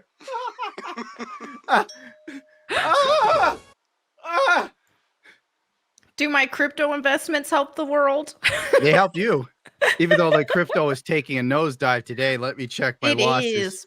I know after Iran shot those drones out, the market was going up. And then why didn't you tell me? Hold on, Melody. Hold on. They just right now is the time to buy. Not financial advice, but right now would be a good time to buy. Melody, don't listen to this. Hold on. Pesk, why didn't you tell me they launched some goddamn missiles? You know I was asleep. I would have pulled my money. What was I supposed to do? I don't know. Like, if you texted me, I would have looked at it when I woke up and said, "Holy shit!" Then I would have called fucking Mike, and I'd be like, "Mike, get my money the fuck out." All right. They shot down 99% of them, though. I've lost so much money today. I'm the type of crypto person. I like to keep it. I like to keep it in there. I'm not one of those buy here and then sell it now and then do all that, because you got to pay capital gains tax on it. So I put in I'm paying capital gains and I haven't sold any. Oh wait. I have an amount in it that I put in. Like 2 years ago or something. I bought XRP and Chainlink when they were really cheap. And don't take any of. Hold on, we have to give a disclaimer. Yeah, don't take any advice from me. This isn't financial advice. I'm just explaining my stupidity. Okay, so I bought XRP and Chainlink 2 or 3 years ago when it was a lot cheaper. So even now that the market has gone down, I still have more money than I started with because it was dirt cheap back then. So I'm keeping it there. I don't want to keep selling, buying, and then worry about all that. I am just keeping it there and waiting for it to climb or not. If I lose it, I lose it. I put in enough that I would be fine if I lose it. So it's not crypto's a sore subject with Gundam because really? He's had opportunities to buy at extremely low prices back when I bought it when it was $5,500 right when the pandemic hit. Oh, for Bitcoin? Yeah. Oh. New York State was the only state that blocked me from being able to buy the coin because they fucking had you fucking political pigs. Oh, win for my house. I could have had a house. Oh, hello, Fluffy. How are you, darling? I'm sorry, Daddy was you. I'm so sorry. I woke up my poor dog.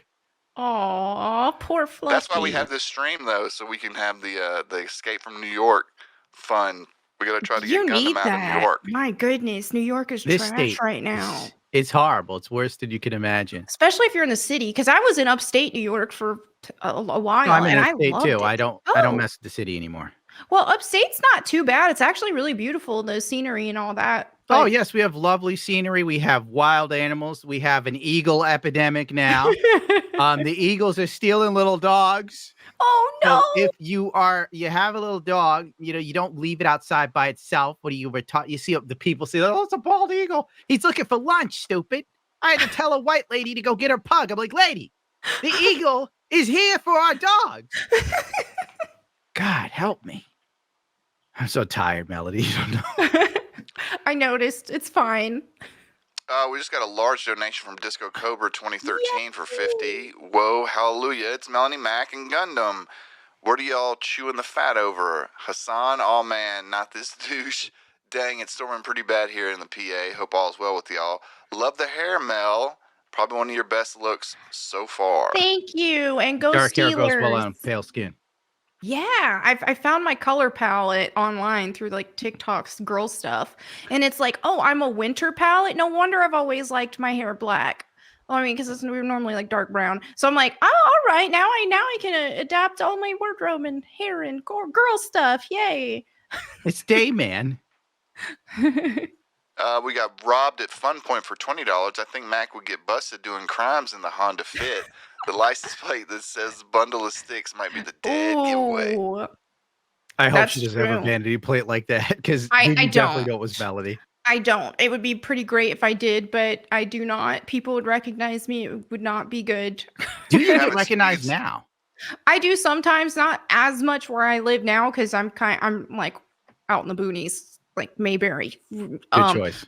I do not like being in populated areas, but when I lived in the city before, I would get recognized. Oh, Christ in heaven. Oh, no, black screen. Keep going. Keep telling the story. Don't worry.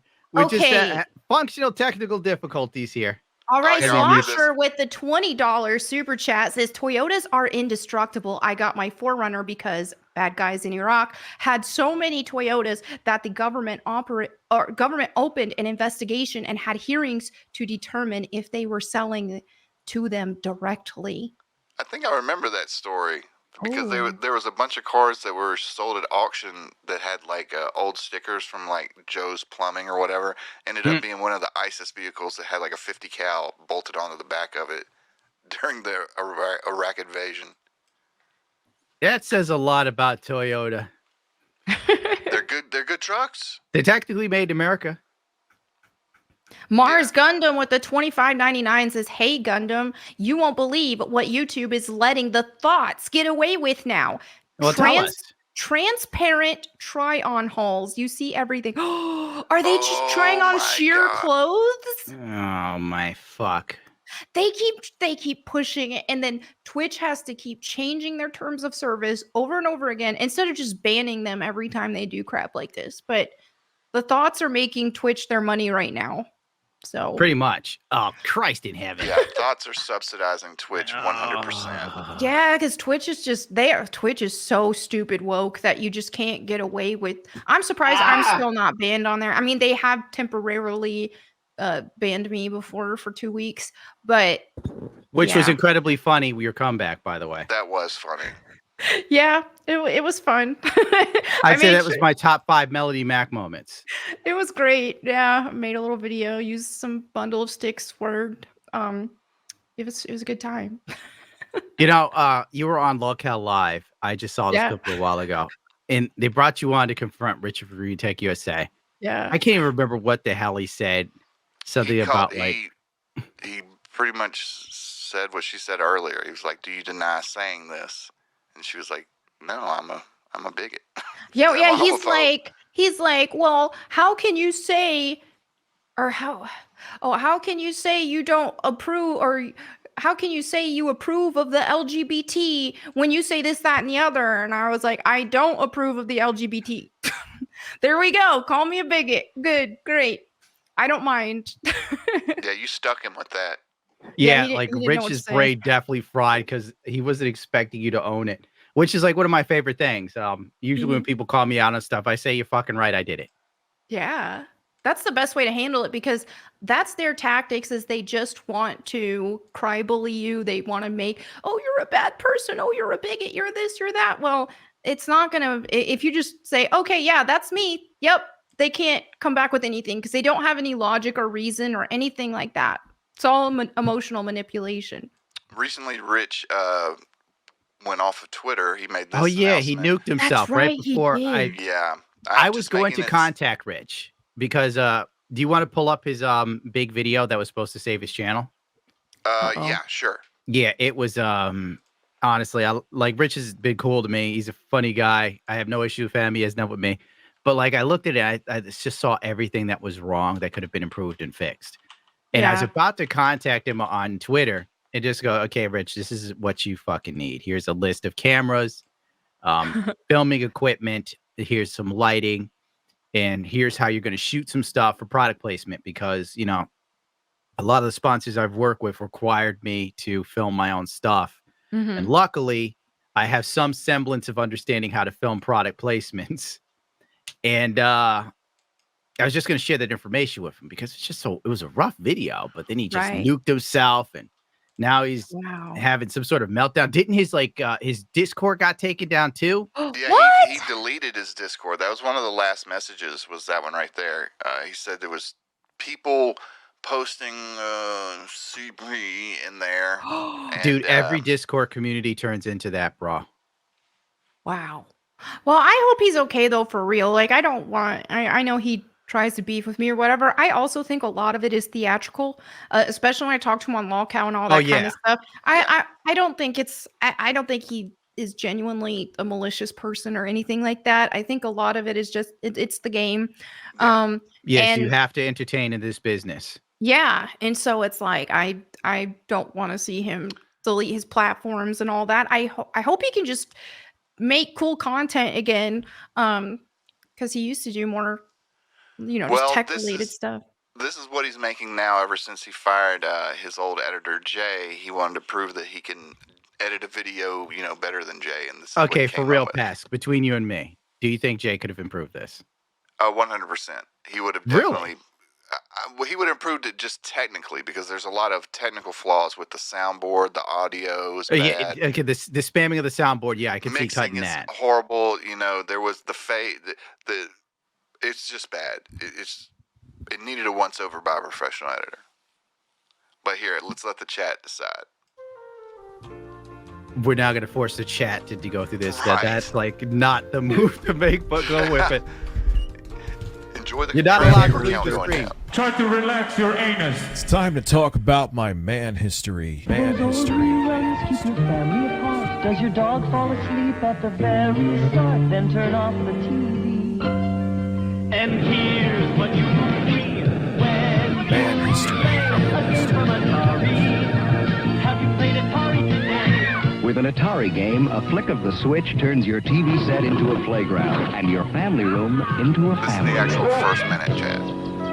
Have you played Atari today? This is not good. Hi, everybody. My name is Rich of Review Tech USA. I'm 42 years old. I still play video games, and I'm old as shit. I'm sorry. A lot of this shit. I don't like this. Yeah, this I don't get. It's too much. We already don't have any. This is going to be an interesting video because it's not just going to be about my history with video games. I've talked about that before and filed that under who gives a crap, kind of. But my age bracket is an interesting one because I wasn't there for the very inception of video games like Magnavox Odyssey days. Magnavox presents Odyssey, the electronic game of the future. Odyssey easily attaches to any brand TV, black and white or color, to create a closed-circuit electronic playground. Odyssey gives you all the exciting action of hockey and 11 other challenging play and learning games for the entire family. They're so long, the little clips he's adding in there too. Way too long. Odyssey, a new dimension for your television. Now at your Magnavox dealer. He's listed in the yellow pages. But I was young enough at the time where I was born at a time. Maybe this is supposed to be Tim and Eric games energy. Were just, it was a fledgling market. Tim and Eric energy, but so it doesn't work for everything. I grew up with games and saw the ups and downs and saw the industry evolve and change.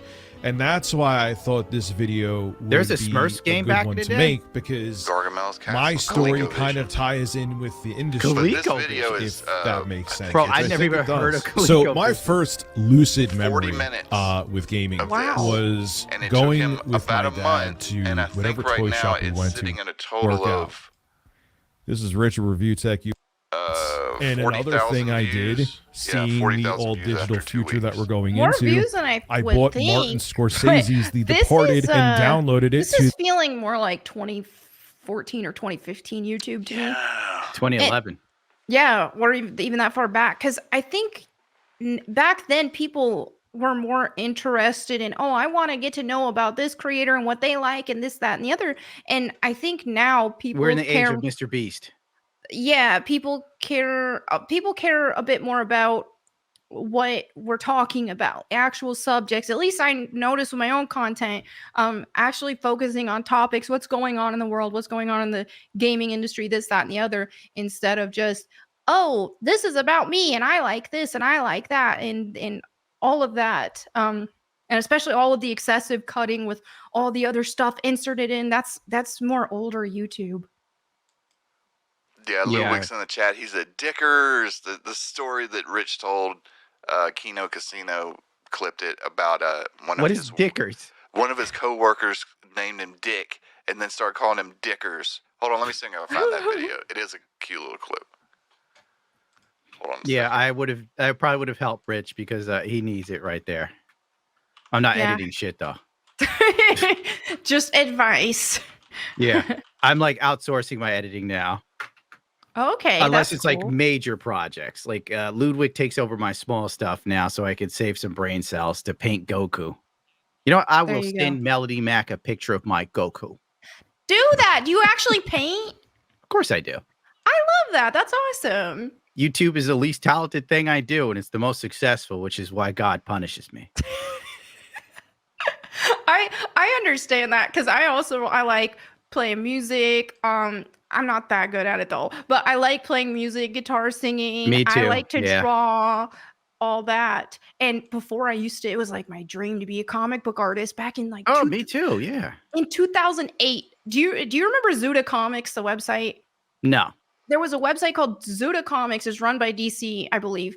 And they had a monthly contest of like picking a winner every month who would have a web comic there. And they paid $250 a week to update a page a week.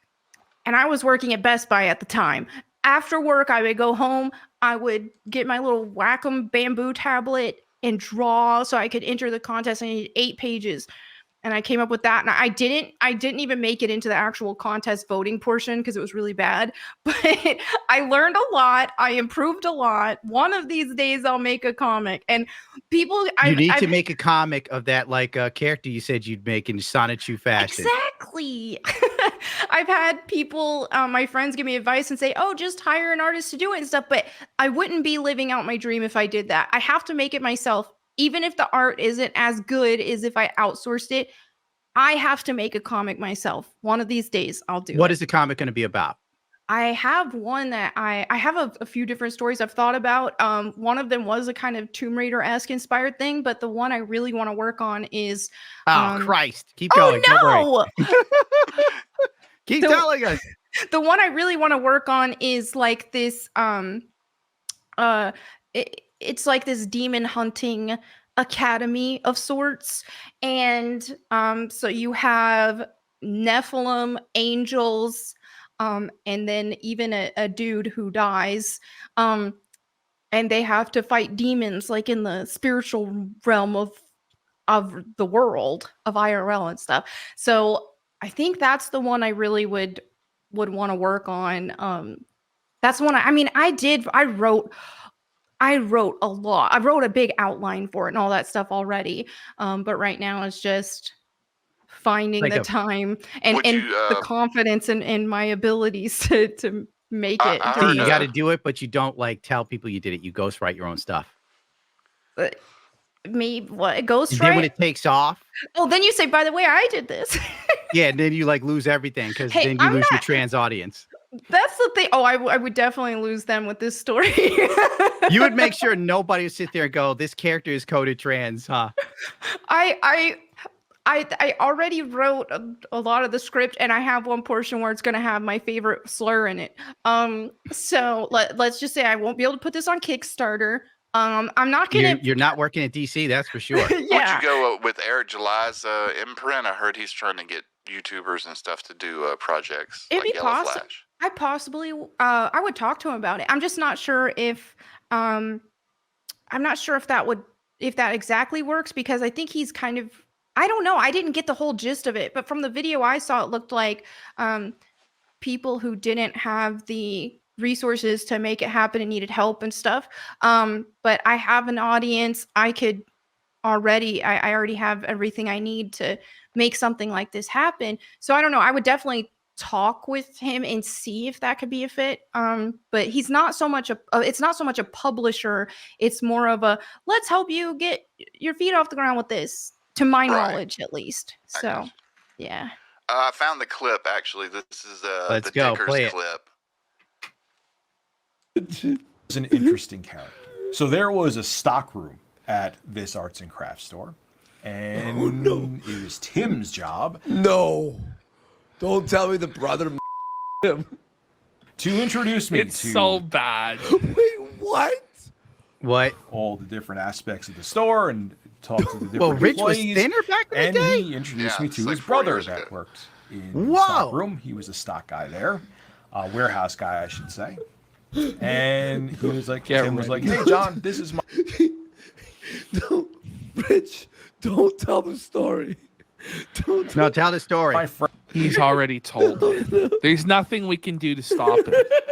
It's already happened. It's like the end of Watchmen. This already happened 4 years ago. Why would I tell you this? Friend Rich, he just got hired. Now, most people would just be like, "Hey, Rich, my name's John. How are you?" Not John, though. What John did is he approached me and introduced himself like this. "What's your name again? What's your name?" And I was like, "My name's Rich." He's like, No, I'm not going to call you Rich. I'm going to call you Dick. It's how my grandfather fucking met me, bro. Spit all over my monitor. Spit all over I'm not gonna call you Rich. I'm gonna call you Dick. It gets better. It gets better and better and better and better. Buddy, that's so funny. I just keep playing. John's the king. John's the king. Rich looks so traumatized. Yeah. Count. I'm gonna call you Dick. I just looked at him and I was like, "Okay, I don't give a crap. You want to call me Dick? That's fine. Call me Dick." He continues on and goes, "Even better. Even better. I'm going to call you Dickers."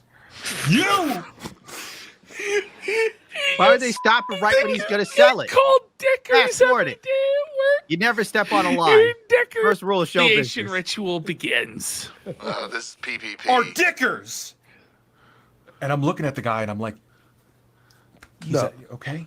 No! No! How is that okay? So I'm like, what the hell is wrong with this guy? Well, that's the legend of Dickers. Well, the Dickers legend wasn't as funny and robust as I thought it was going to be. They seem to think it was hilarious, but Yeah, Warsky and PPP, they've really been going hard at Rich, but they think a lot of this bullshit is super hilarious. Camelot said Rich went after him, but I lost the message in the sea of messages. oh Rich yeah, went after Casino. Rich is mad at Camelot for being friends with me too. Oh, really? Oh, That's it? whatever. Oh my god. I know it's Rich. retarded. Come on, Rich. Well, and he also is mad at Craig from Side Scrollers as well for having me on the podcast and all that kind of Oh, stuff. so basically I'm on the outs now. Yeah. Oh yeah, you might get a mean email from him. That could be funny. Send it to Pesk. At Josh Pescator, just send it on. By the way, I'm very upset. Darkside Phil has snubbed Pesk and that lady we were talking about, the old one. I've had 2 ghosts.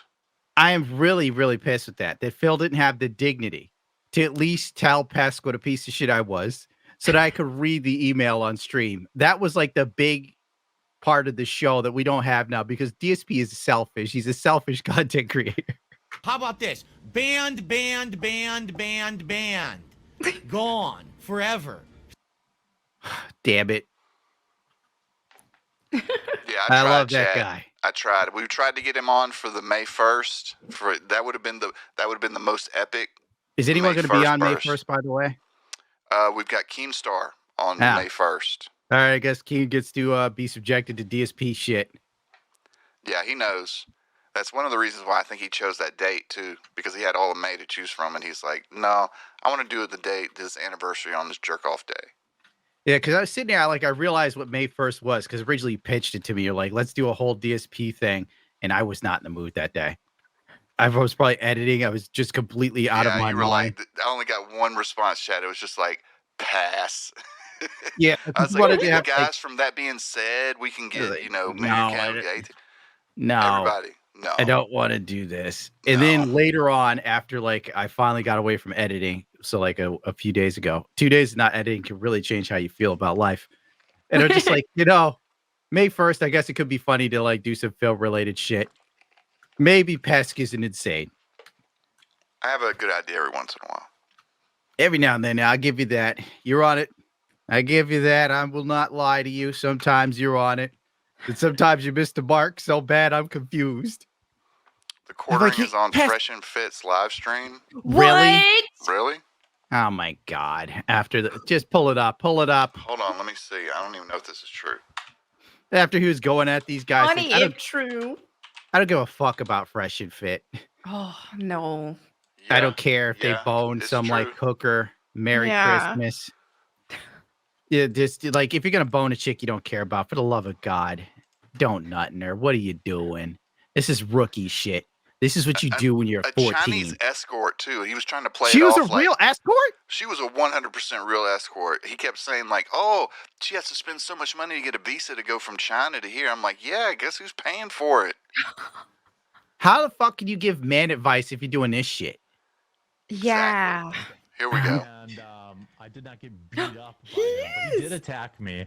And why? Did he just come up behind you and just literally? Weren't they? That was at a convention. Yeah. They were literally beefing a day ago. Convention in the world. Yeah. Wow. Is it bigger than E3? Bigger than E3? Yeah, they were beefing hard a couple days. There's 80,000 people that show up to this thing. Yo, we need to go there, man. Yeah, we do. Now that I'm getting into gaming, which we're going to talk about gaming here in a second. Yeah. Now that they're getting into gaming. We're buddies now. We're getting into gaming. Let's go to a con. If you like to play games, then you can play them there. But anyway, there was you know how it is when that's why when I see you guys doing a live event, I'm like, man, these guys are crazy. So I was there. It was my people, so I was people like, what's up, Jeremy? Blah, blah, all day long, right? And it's 2 a.m. I got my back turned. I'm sitting at a bar outside, a patio bar, just having my 50th drink or whatever. And some guy's like, are you Jeremy for the quarter? And I turn around. I'm like, yeah. And he's like, ah! He just starts punching me. Rookie move. And crazy. Turns out he was some Antifa guy, and he didn't like that I made got fun of somebody for 40,000 saying from trans that, rights or something like that. And 40,000 ain't shit no more. From the convention. You got banned because a terrorist hit you. Because Antifa are terrorists, by the way, FYI. Yeah, of course. Oh, this is fun. I can feel my testosterone levels rising. As a domestic terrorist group. Get this out of here. I give up. I'm turning it off right now. How the fuck did it go from beef into this shit? I don't know. That's interesting, but isn't that typical male behavior? Not with me. It's they'll be physically fighting each other and then they're bros the next day. Well, that's different when it's a fight. Oh, gotcha. Then there's if you come to some sort of mutual respect, then you could be cool with each other possibly, but it's an uneasy coolness in most cases in the hood. But this shit, man, Aspen Gold slighted me years ago, and I haven't forgotten that shit. I'm not trying to be buddy with that motherfucker. Every time he shows up, pretending he doesn't know who I am, I'm quick to make fun of him. I am fast. Oh. But Melanie back up. Nobody probably knows. If I start beefing with somebody, I hold on to that till it squats. Except when it came to when it came to Pokemon. I'm the opposite of that. I can like have beef with somebody and all they got to do is say sorry for the 380th time. I forgive you. I can't. It's not worked in my favor though. Dude, so. it's just weird. Like they were really going at it. What the hell is this? I know they really were. So I'm curious. I'm curious what the rest of that looks like and if that was even addressed at all. And they're just like, hey, let's talk it out. I don't know. It was probably the beginning of the live stream. I have to go back and watch a little bit of it. I'm not watching it. But yeah, not right now.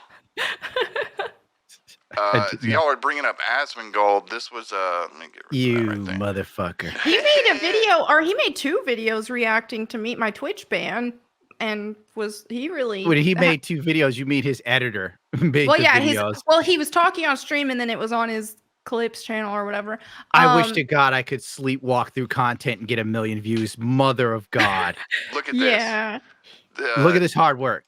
Charlie's original thumbnail. Never seen me this mad. What great work. Look at that. Look at Kill that. me. Crap. Crap. Every time I show Gundam these kind of numbers that he gets from these like reacts, he just wants to jump out of a window. It's so hard not to say things I want to say. He was like, really disagreeing with me heavily and kind of was being mean, but for some reason it didn't really bother me. I was just like, I think the big reason why it didn't is because all of the comments almost all of them were supporting me. So yeah, because like, he usually has shit takes most of the time. The only time he's on point is when he echoes what everybody else thinks. And you know what? I'm going to do something controversial here. I'm going to say Mr. Beast does deserve his fame because at least this absolute zoinker, I'm being as nice as I can, does something. Like Mr. Beast actually does something. He gets a drone. People go somewhere. He's like the first YouTuber that's gotten this big that gave enough of a fuck to actually do something more than next to sleepwalk through seeing something. That's Akira true. Toriyama's dead today. What is this? Let me read the tweet. Fucking amazing. Thanks for honoring Akira Toriyama by acknowledging he died. Let it go. Let's go. Okay. I can't help but wonder if Mr. Beast is a plant, though.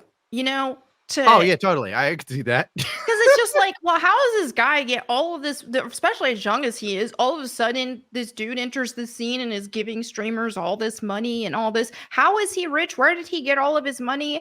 And he's doing all this. I think he got his money from Bitcoin. Yeah, like crypto. he started out the first round of money. So did he invest when he was 12? Because he young?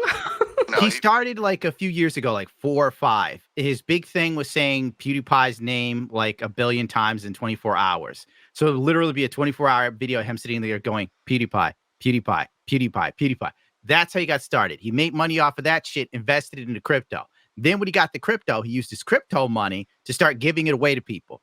That's when the whole YouTube trend of people giving away money was fucking huge. And he rode that wave, made even more money. And then he just sort of expanded upon it. Yeah. I just wish I had the means to buy something. But at that time on YouTube, I was literally eating packaged tuna people sent to me in the mail. Things were not going very good for days. Hey, that's keto. I was bad tuna. I was getting so fucked up and people thought it was funny. Like, I would sit there, make fun of Twitch thoughts, get demonetized, eat my packaged tuna from fans that enjoyed hearing me get sick. I had to go to the emergency room. I got so sick. Oh, no. I told this to Jobby the Hunk. I was eating packaged tuna, getting food poisoning, going to the emergency room, and sleeping on a broken bed. So my bed was broken at a 90-degree angle. So I was sleeping, like, constantly going down towards the floor like a Superman pose. And the second I stopped doing Twitch shit, these motherfuckers abandoned me. Oh no! I suffered for art. Well, those struggle stories are really good for the character development. I admire it. I'm like a manga character. Exactly. No, I look back at my struggle times and trying to make it out on my own. I think hindsight 2020. I was just visiting my parents last weekend and I was like, why did I ever move out and not just bum it up with you guys? But I wanted to make it. I had all these like dreams and goals. And so then I was living in a garage at one point. And yeah, it was struggle city out there. but I really do think it helps with the character development. So I look back and I'm glad that I went through it. I got to know this. Do your parents constantly mooch off of you? No. Ah, God damn it. I'm the only one. They don't. My parents are amazing. I love them so much. They're fantastic. So yeah. No mooching off me. You're so lucky. My family, they treat me like a goddamn bank.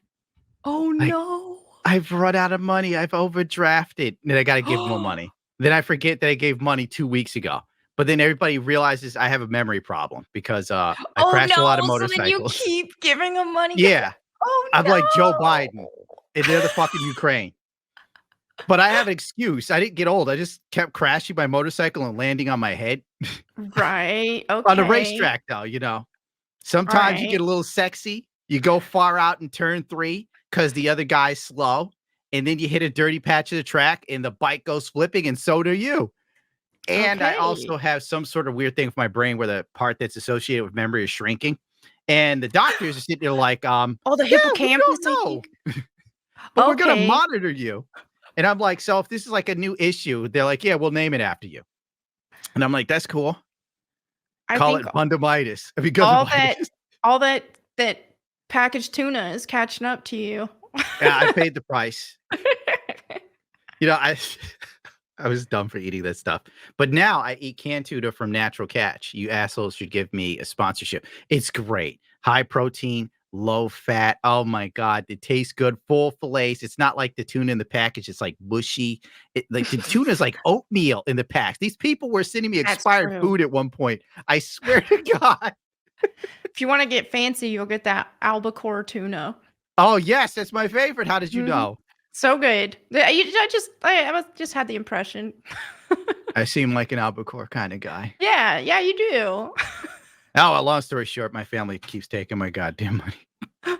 Oh, no, that sucks. Because, like, I've been in situations where I told my family, like, hey, if you ever need help, you know, I don't mind helping if this, that, or the other. They're like, no, we're handling it. We're good. We can do it. My dad is a phrase I never hear.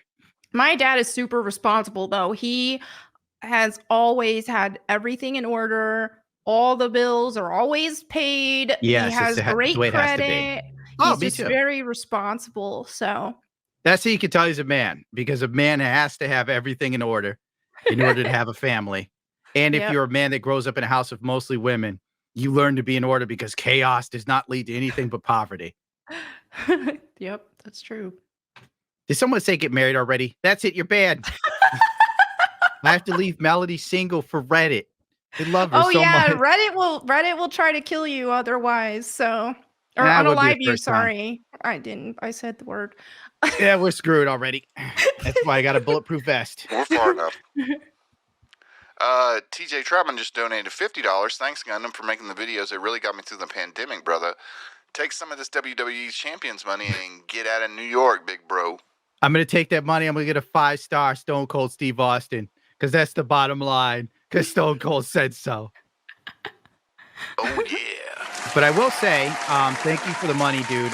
The pandemic was an interesting time for me. It's time for some stories of Daddy Gundam.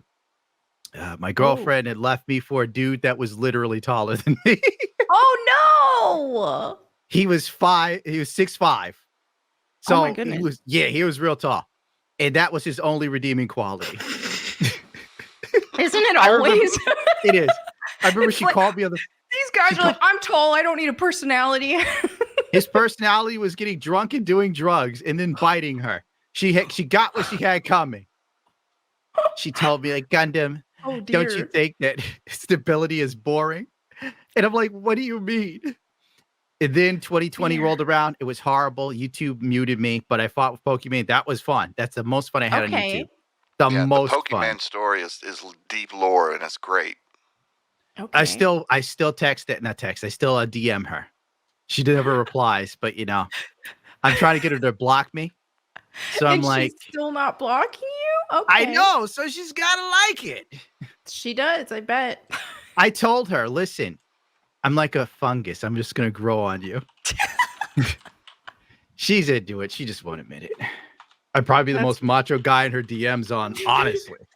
Probably. I've been shot. I've been stabbed. You've I've been shot at what? Well, shot at. Sorry. Oh, 3 shot times. At in upstate New York, or I was in LA the first time. LA. The third, okay. no, the other 2 times LA. 2 times in LA. 1 time in upstate New York. Now, upstate New York was a mistake. I can explain. Oh, okay. I was driving through the hood. First mistake. 2, it was the Popeyes chicken special. I love Popeyes. Their red beans and rice is good. Yeah, it just turned to a shootout, and I stayed because I had to get that chicken. I had the coupons. Okay. Yeah, I was doing YouTube. I couldn't afford to miss a meal. So there was a shootout, but they weren't actually trying to shoot you. Yeah, it was like I was just going through the wrong time, wrong place, wrong time. That's usually how dying happens. True. What about the stabbing? Oh, that was a knife fight. So you were fighting with the knife? Yeah, I'm not saying I was good at it. That's why I got stabbed.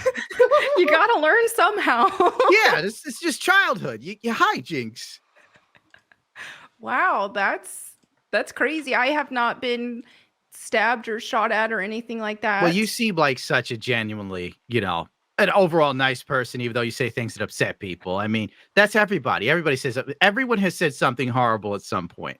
Yeah. You just figured out how to, you definitely made it part of the brand. I do it for the fun, for the troll of it. That's the thing, is all these woke people want to paint me out to be this hater, all this stuff. But it's like, anytime that somebody is even in a position of criticism and stuff, I go easy on them. I don't do the personal attacks and stuff, really. I just like to say slurs to make people laugh and also to trigger randos. But do I direct this energy at people specifically and try to hurt them?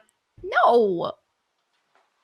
Yeah, we're online pieces of trash. That's all. Yeah, it's all fun.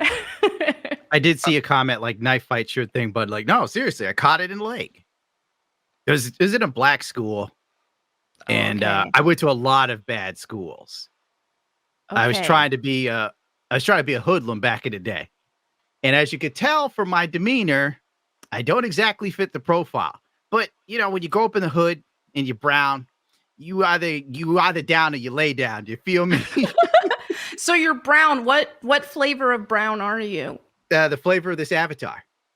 Okay, gotcha. Golden nugget brown. I'm like actually I could be a little lighter, but I plan on tanning this year. Got it. Is your hair longer than hers? Let me check.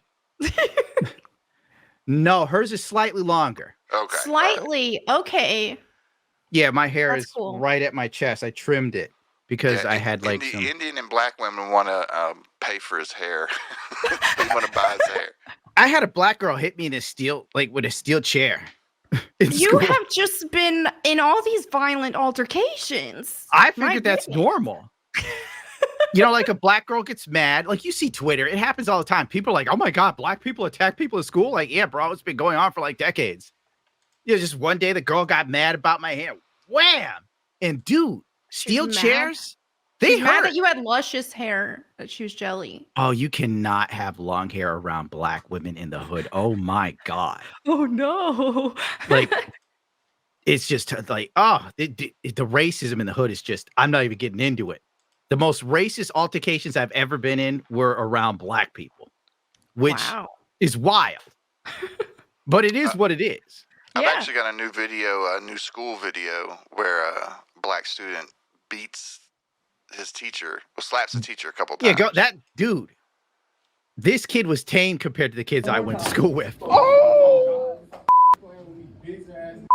Dude, I went to one school, pause this, for real. One time, I was at this one school, I'm not giving the name of it. They dragged the teacher into the auditorium and they beat the shit out of that white guy. Like they broke his leg. He came back months later and he was in crutches. He had like a neck brace on. I was like, holy shit. Oh, and also I was gambling. This is why I don't gamble. All right. Now it really I definitely can tell you're from upstate New York because you said leg. Well, what am I supposed to call it? Leg. No, leg is cool. Keep saying leg. I can't help myself. Like in that school, I was gambling with the hall monitors and the gangsters. They would play craps and stuff. I've never had good luck, man. I had such bad credit, dude. They used to beat me up and take credit. I hate gambling. I've tried He had the loan sharks after him in high school. It wasn't loan sharks, it's gangsters. Oh. Gangster sharks. Sharkeisha, no. There was a girl named Sharkeisha. Yeah, Keisha, something like that. Sharkeisha, no. See, this don't surprise me at all. Ow. The hood is wild. Goodness. See, I was homeschooled. I didn't have She to worry. took that like a champ, though. He's not as tough as he thought. Yeah. A lot of black guys aren't good at throwing fists, for real, for hands. wrong with you? What you gonna do? Still sit in that chair? Nigga, you a bitch. My granny, nigga, stop playing with me. Then he just walks away. Yeah, he's going to jail. Big man. I slapped that bitch in them ugly ass shoes. We got a $50 donation from Disco Cobra 2013. So not to derail the conversation or anything, what's the longest relationships you've both been in? If still single, what happened to mess it all up? Communication seems a big thing. Oh my God. Oh goodness. Yeah, look, do Melanie Mac. I could write a Bible. 6.5 years, I think. Yeah, I was married and we got a divorce. And mind you, I'm the one that lost money in that situation. Because even though I know most of the time the guys get screwed over, but if the guy doesn't work, then the girl gets screwed over. Okay, so I need not to work. Got it. Thank you.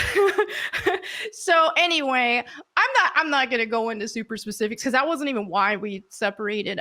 It was other reasons, but I'm not gonna trash him on the internet. It's been almost 4 years.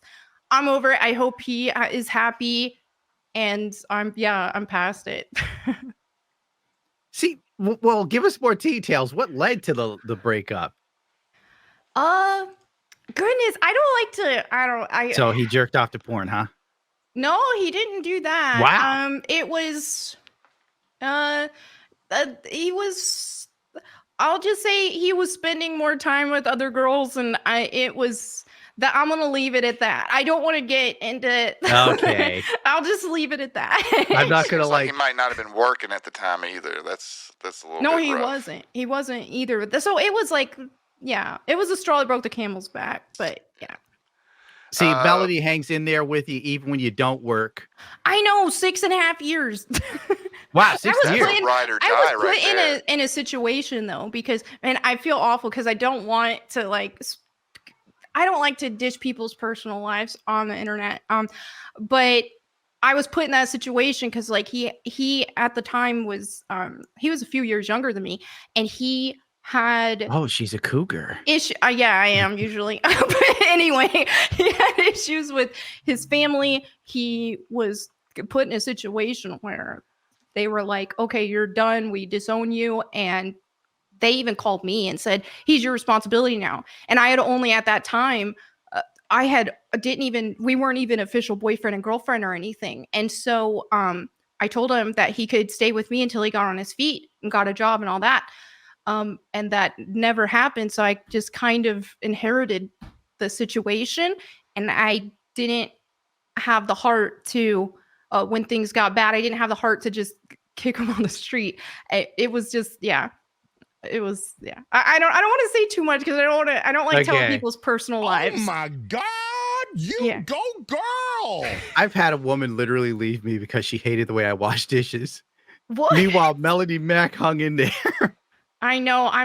That's what I told you is I forgive people. I'm too forgiving for my own good, and then I get myself in bad situations and where I'm stuck and yeah. So it's like, okay, I've been single for a long time ever since then, and it's like, okay, yeah, I've talked to guys here and there, but never I haven't gotten in a relationship, or I haven't even gone on a date in like 2.5 years or something. What is Melanie Mac's type? Reddit needs to know.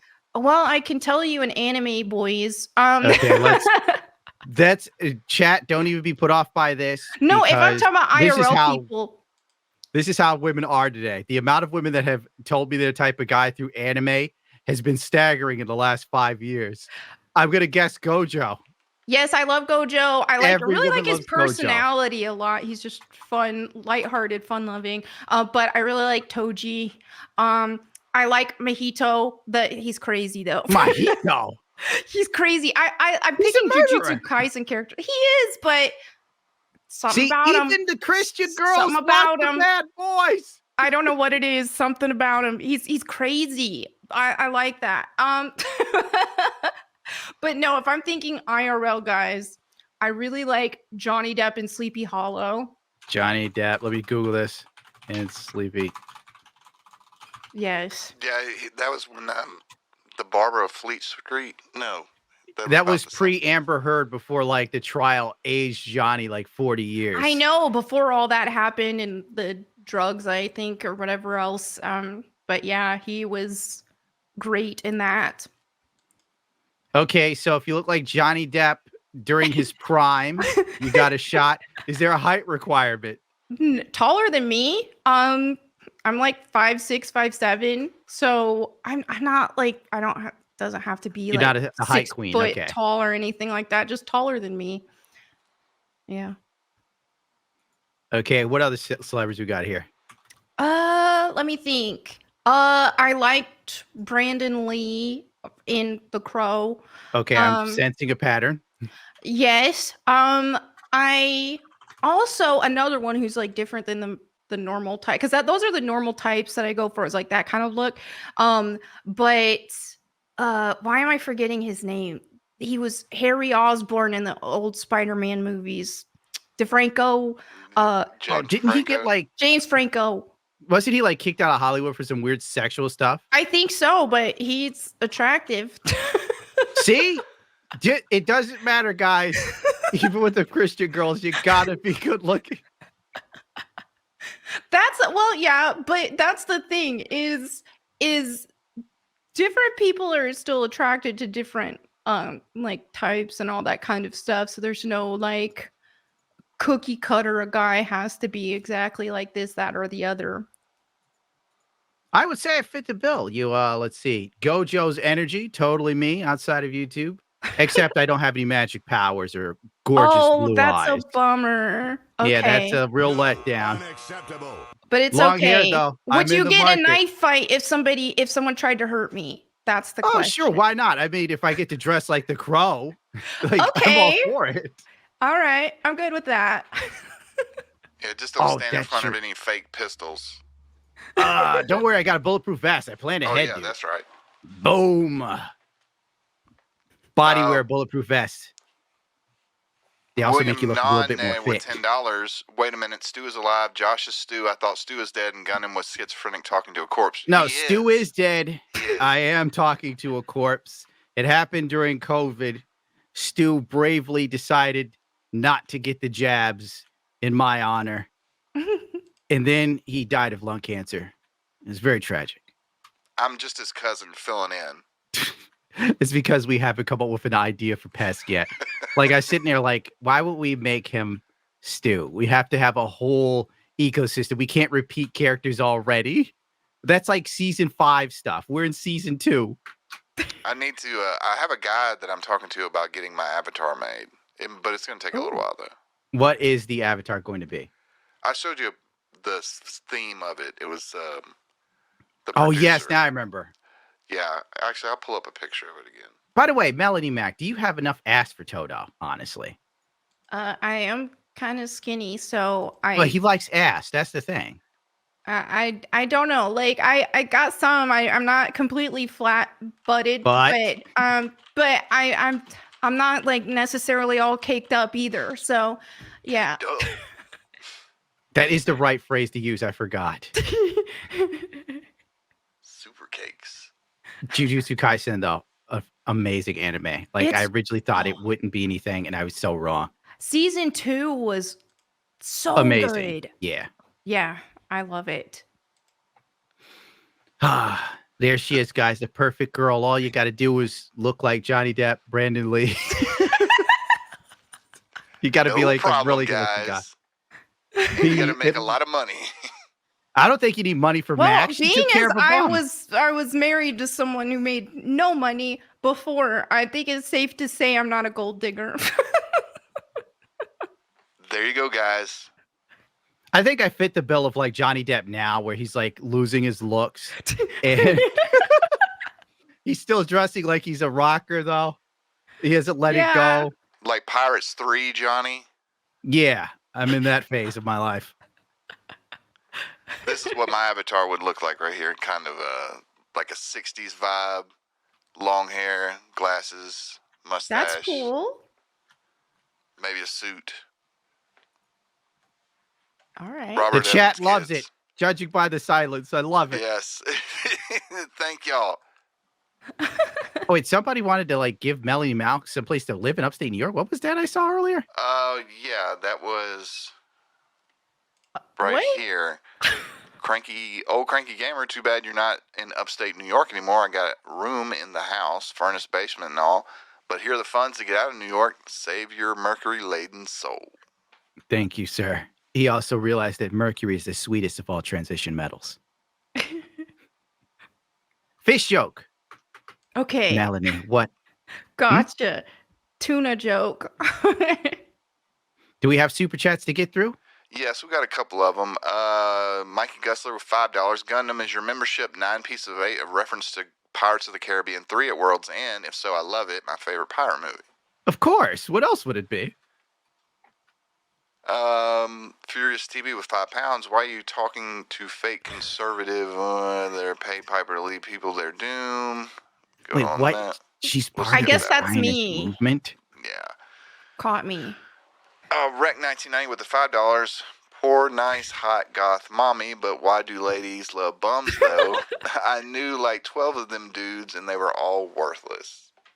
I don't want to talk bad about him though. Like I said, I hope he's really happy. I hope he figured his stuff out and all that. So I'm not here to throw anyone under the bus. Yeah, we're not. That's life, you know. Once you accept female nature in all of its forms, dating doesn't hurt as much.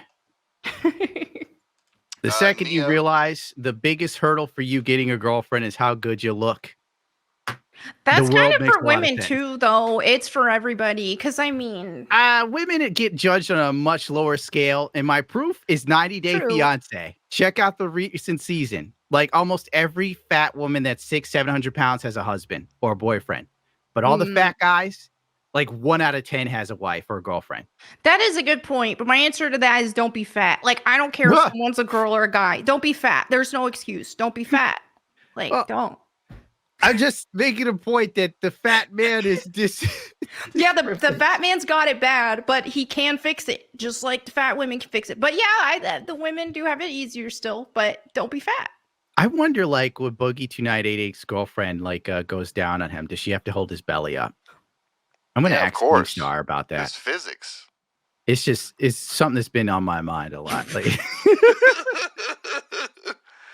Tobin Russell with 2 ask, we need pictures of you and your band get up. Oh, that's happened 1,000 times before.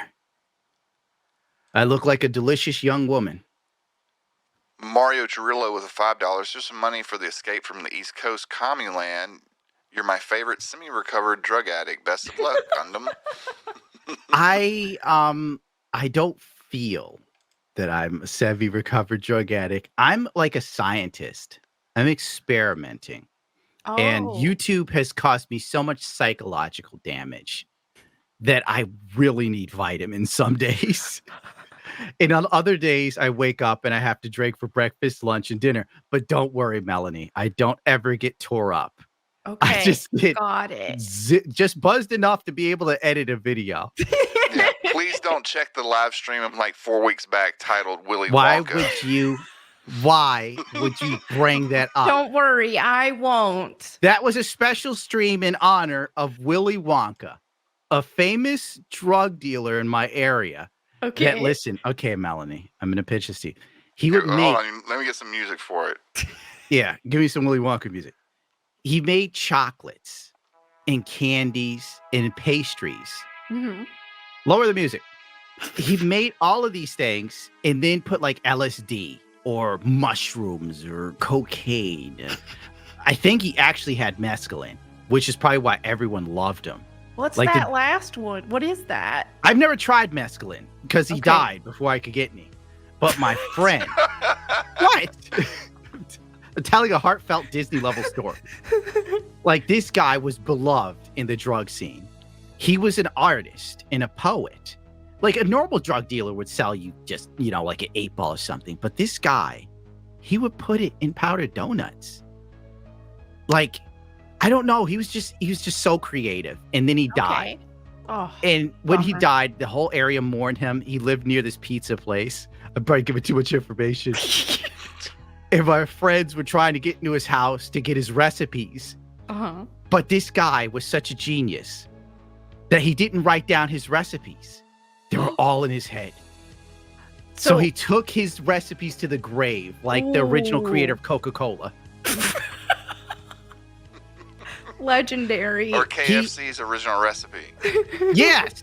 This guy, I'll never forget him, and I never met him. He was my Akira Toriyama. Okay.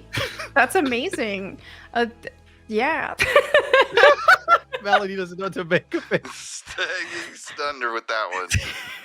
Could you imagine M&Ms that got you high? No.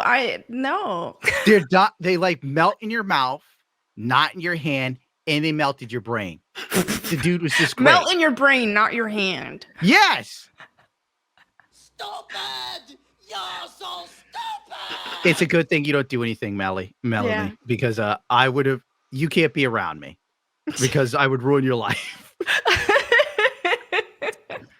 Like, just try this. Trust me. And then before you know it, it's a pipeline. One day you smoke a little pot. You try mushrooms. I love them.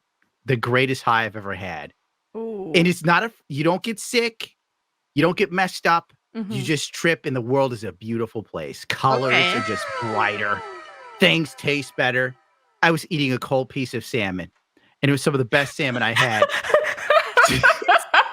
You like seafood a lot. I do. Seafood. Salmon, tuna. Okay. I'm a very seafood type of guy. All right. The best salmon I ever had was my friend's wedding that ended in a year.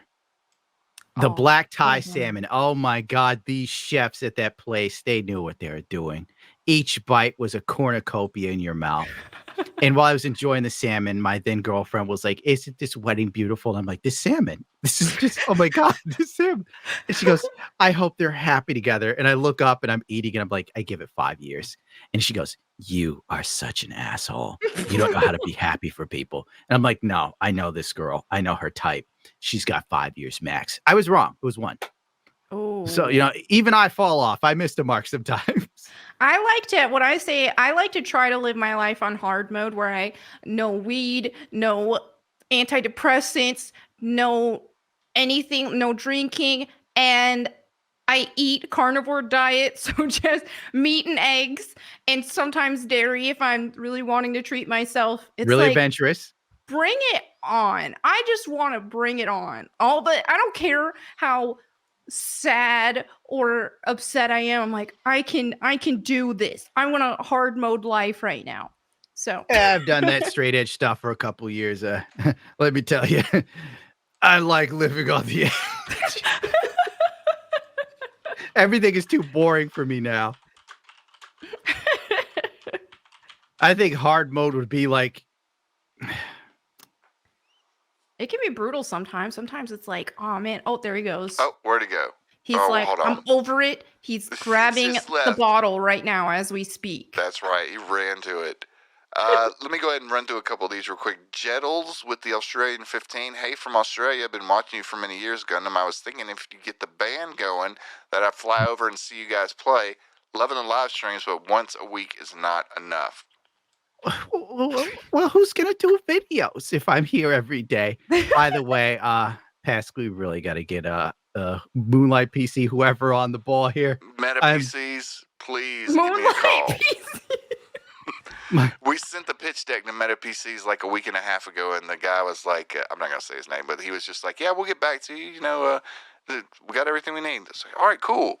It's like 10 days ago. Meta's great. I have a Meta PC. They're cool. God damn it. He needs one.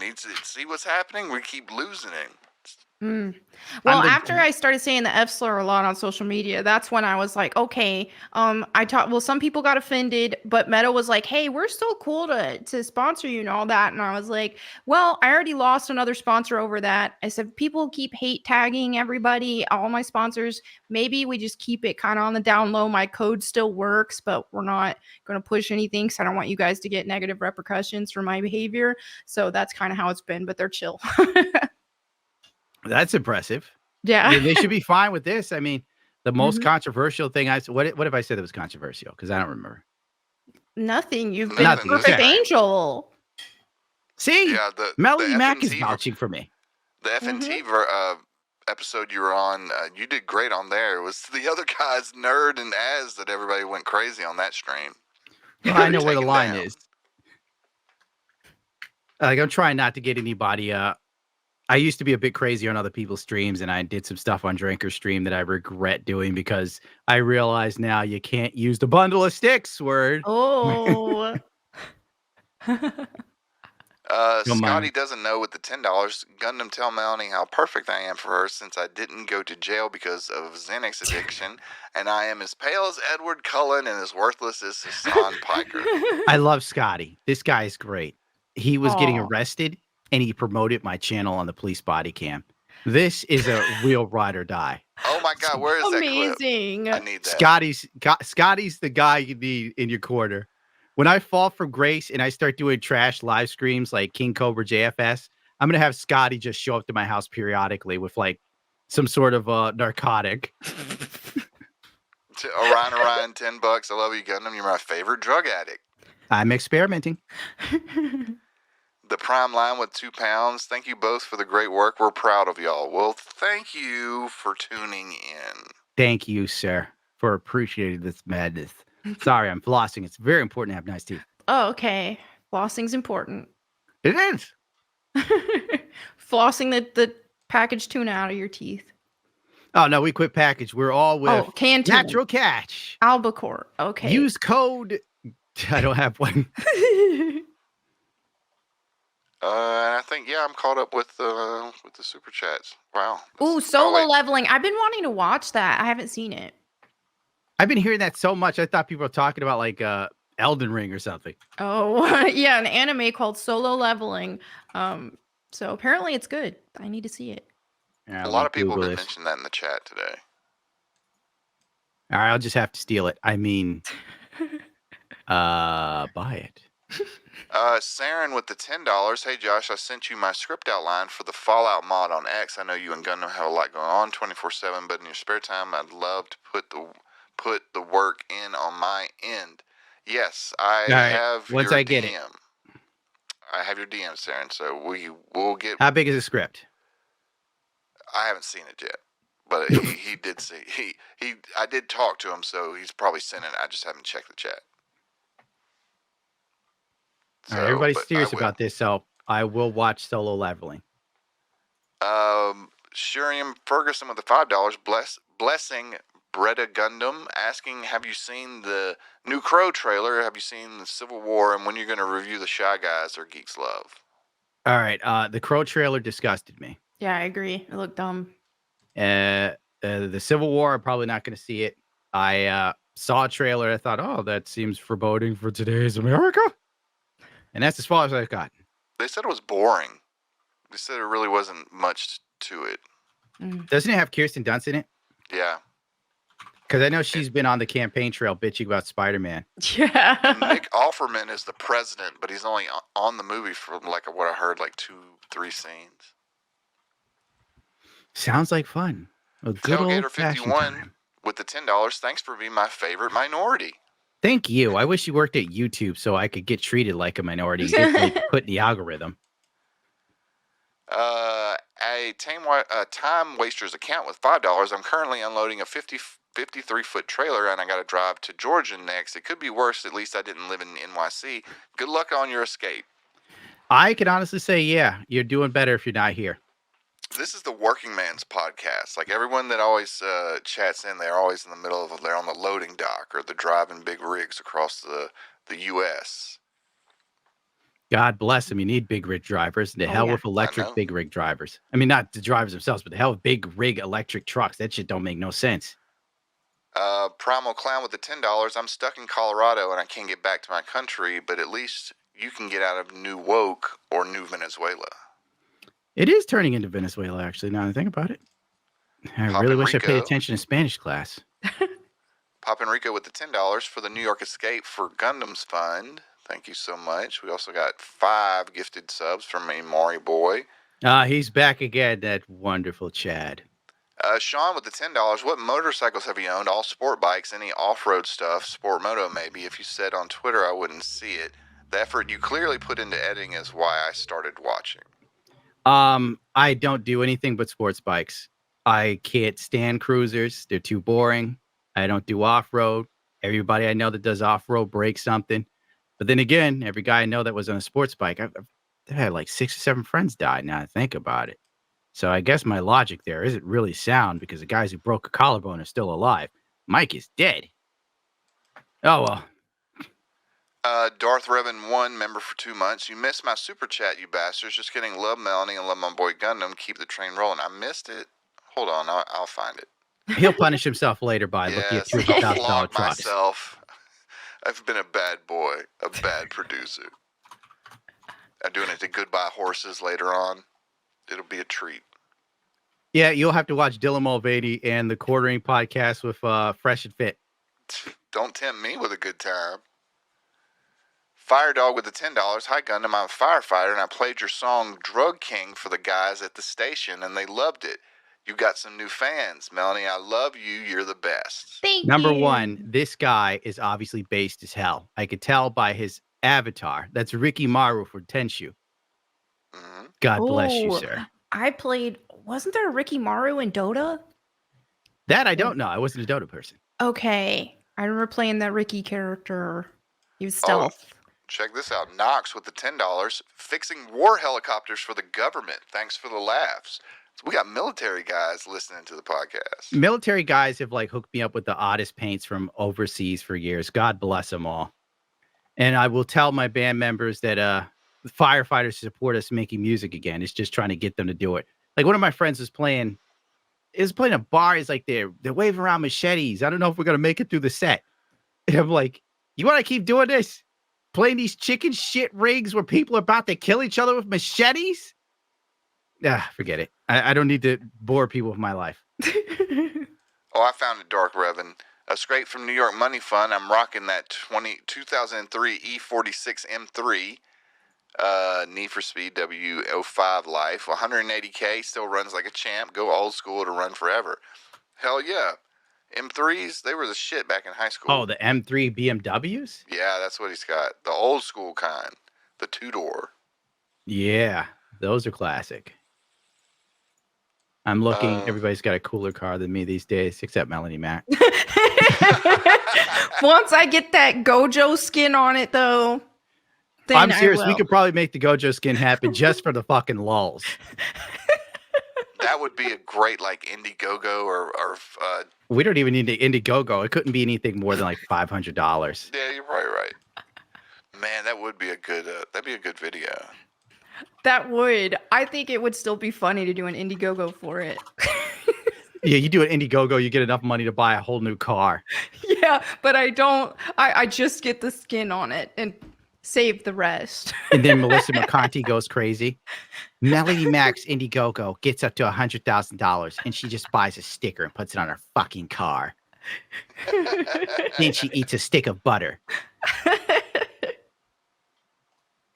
God damn it. I gotta find this guy. I forgot his goddamn name. Who are you looking for? It's an associate from the days when I was putting motorcycles on the racetrack. Adonis with $5 got fired, so I'm watching my favorite YouTuber smoking train wreck like my life right now. Your shit talk keeps me going. Thanks, bruh.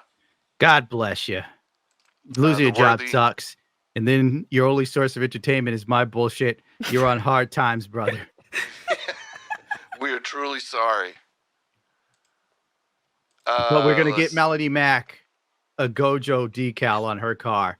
Like that's going to be one of my projects for this summer. It's gonna be because fantastic. it's so stupid. That'll work. It has to happen. I can't wait.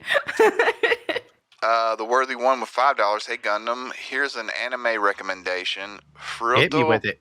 Furuto Pi. If you're into, I'm not even gonna say that genre. You might like it. It's also a Kamen Rider anime. Kamen Rider. Oh, we got a couple more. CJ Sarah with the $20. You hear a Kanta Black or a Black 4.0, and you would consider painting Gundam parts with it.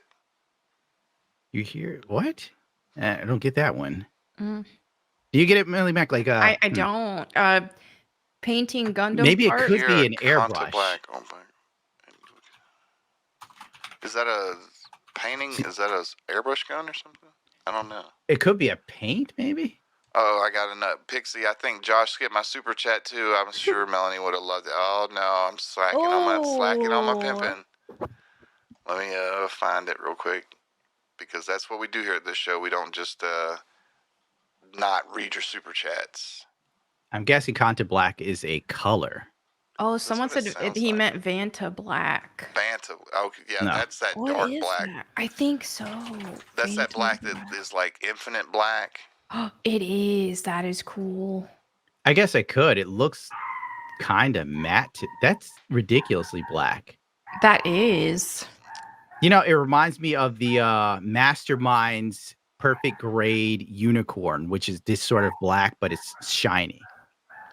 It's $1,000. Pixie did put in a super chat for $10. Is there a possibility you can tell the Christmas party story with your uncle and the tree? Been trying to find it in the old streams, but too many to sift through.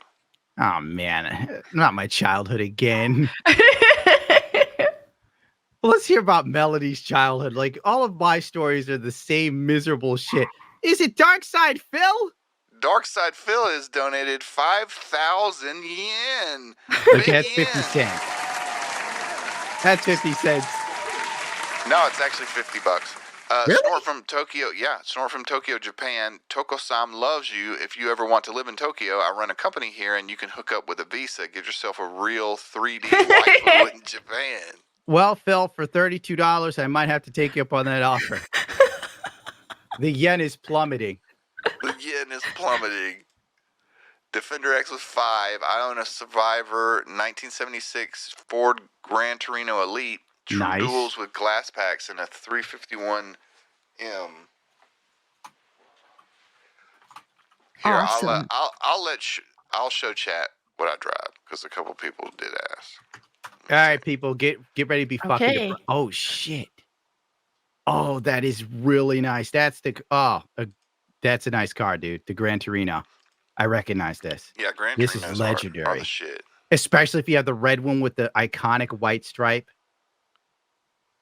That's badass. Ooh. Yeah, it's a 2020 Ford Raptor Black Ops edition.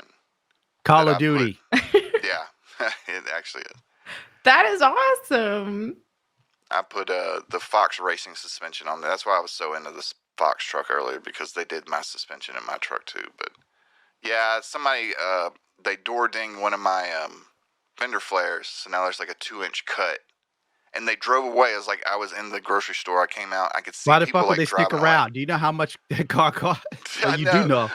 There's be like, what the fuck? I didn't notice till I got home, and then I put it all together. But yeah, I love Ford Raptors. They're the best trucks you can buy, chat. He's biased. Yeah, I am. See? But yeah, I think that was the last of the. Wait, there's a load you forgot, like 2 or 3 of mine. There's a couple. Josh skipping a lot today, missed 2 of mine.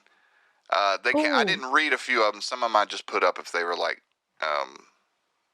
during the interview time. Tricorder transmission with the $5. Don't know what I like more, fundamental plus Melanie or watching Johnny Somali get his ass kicked.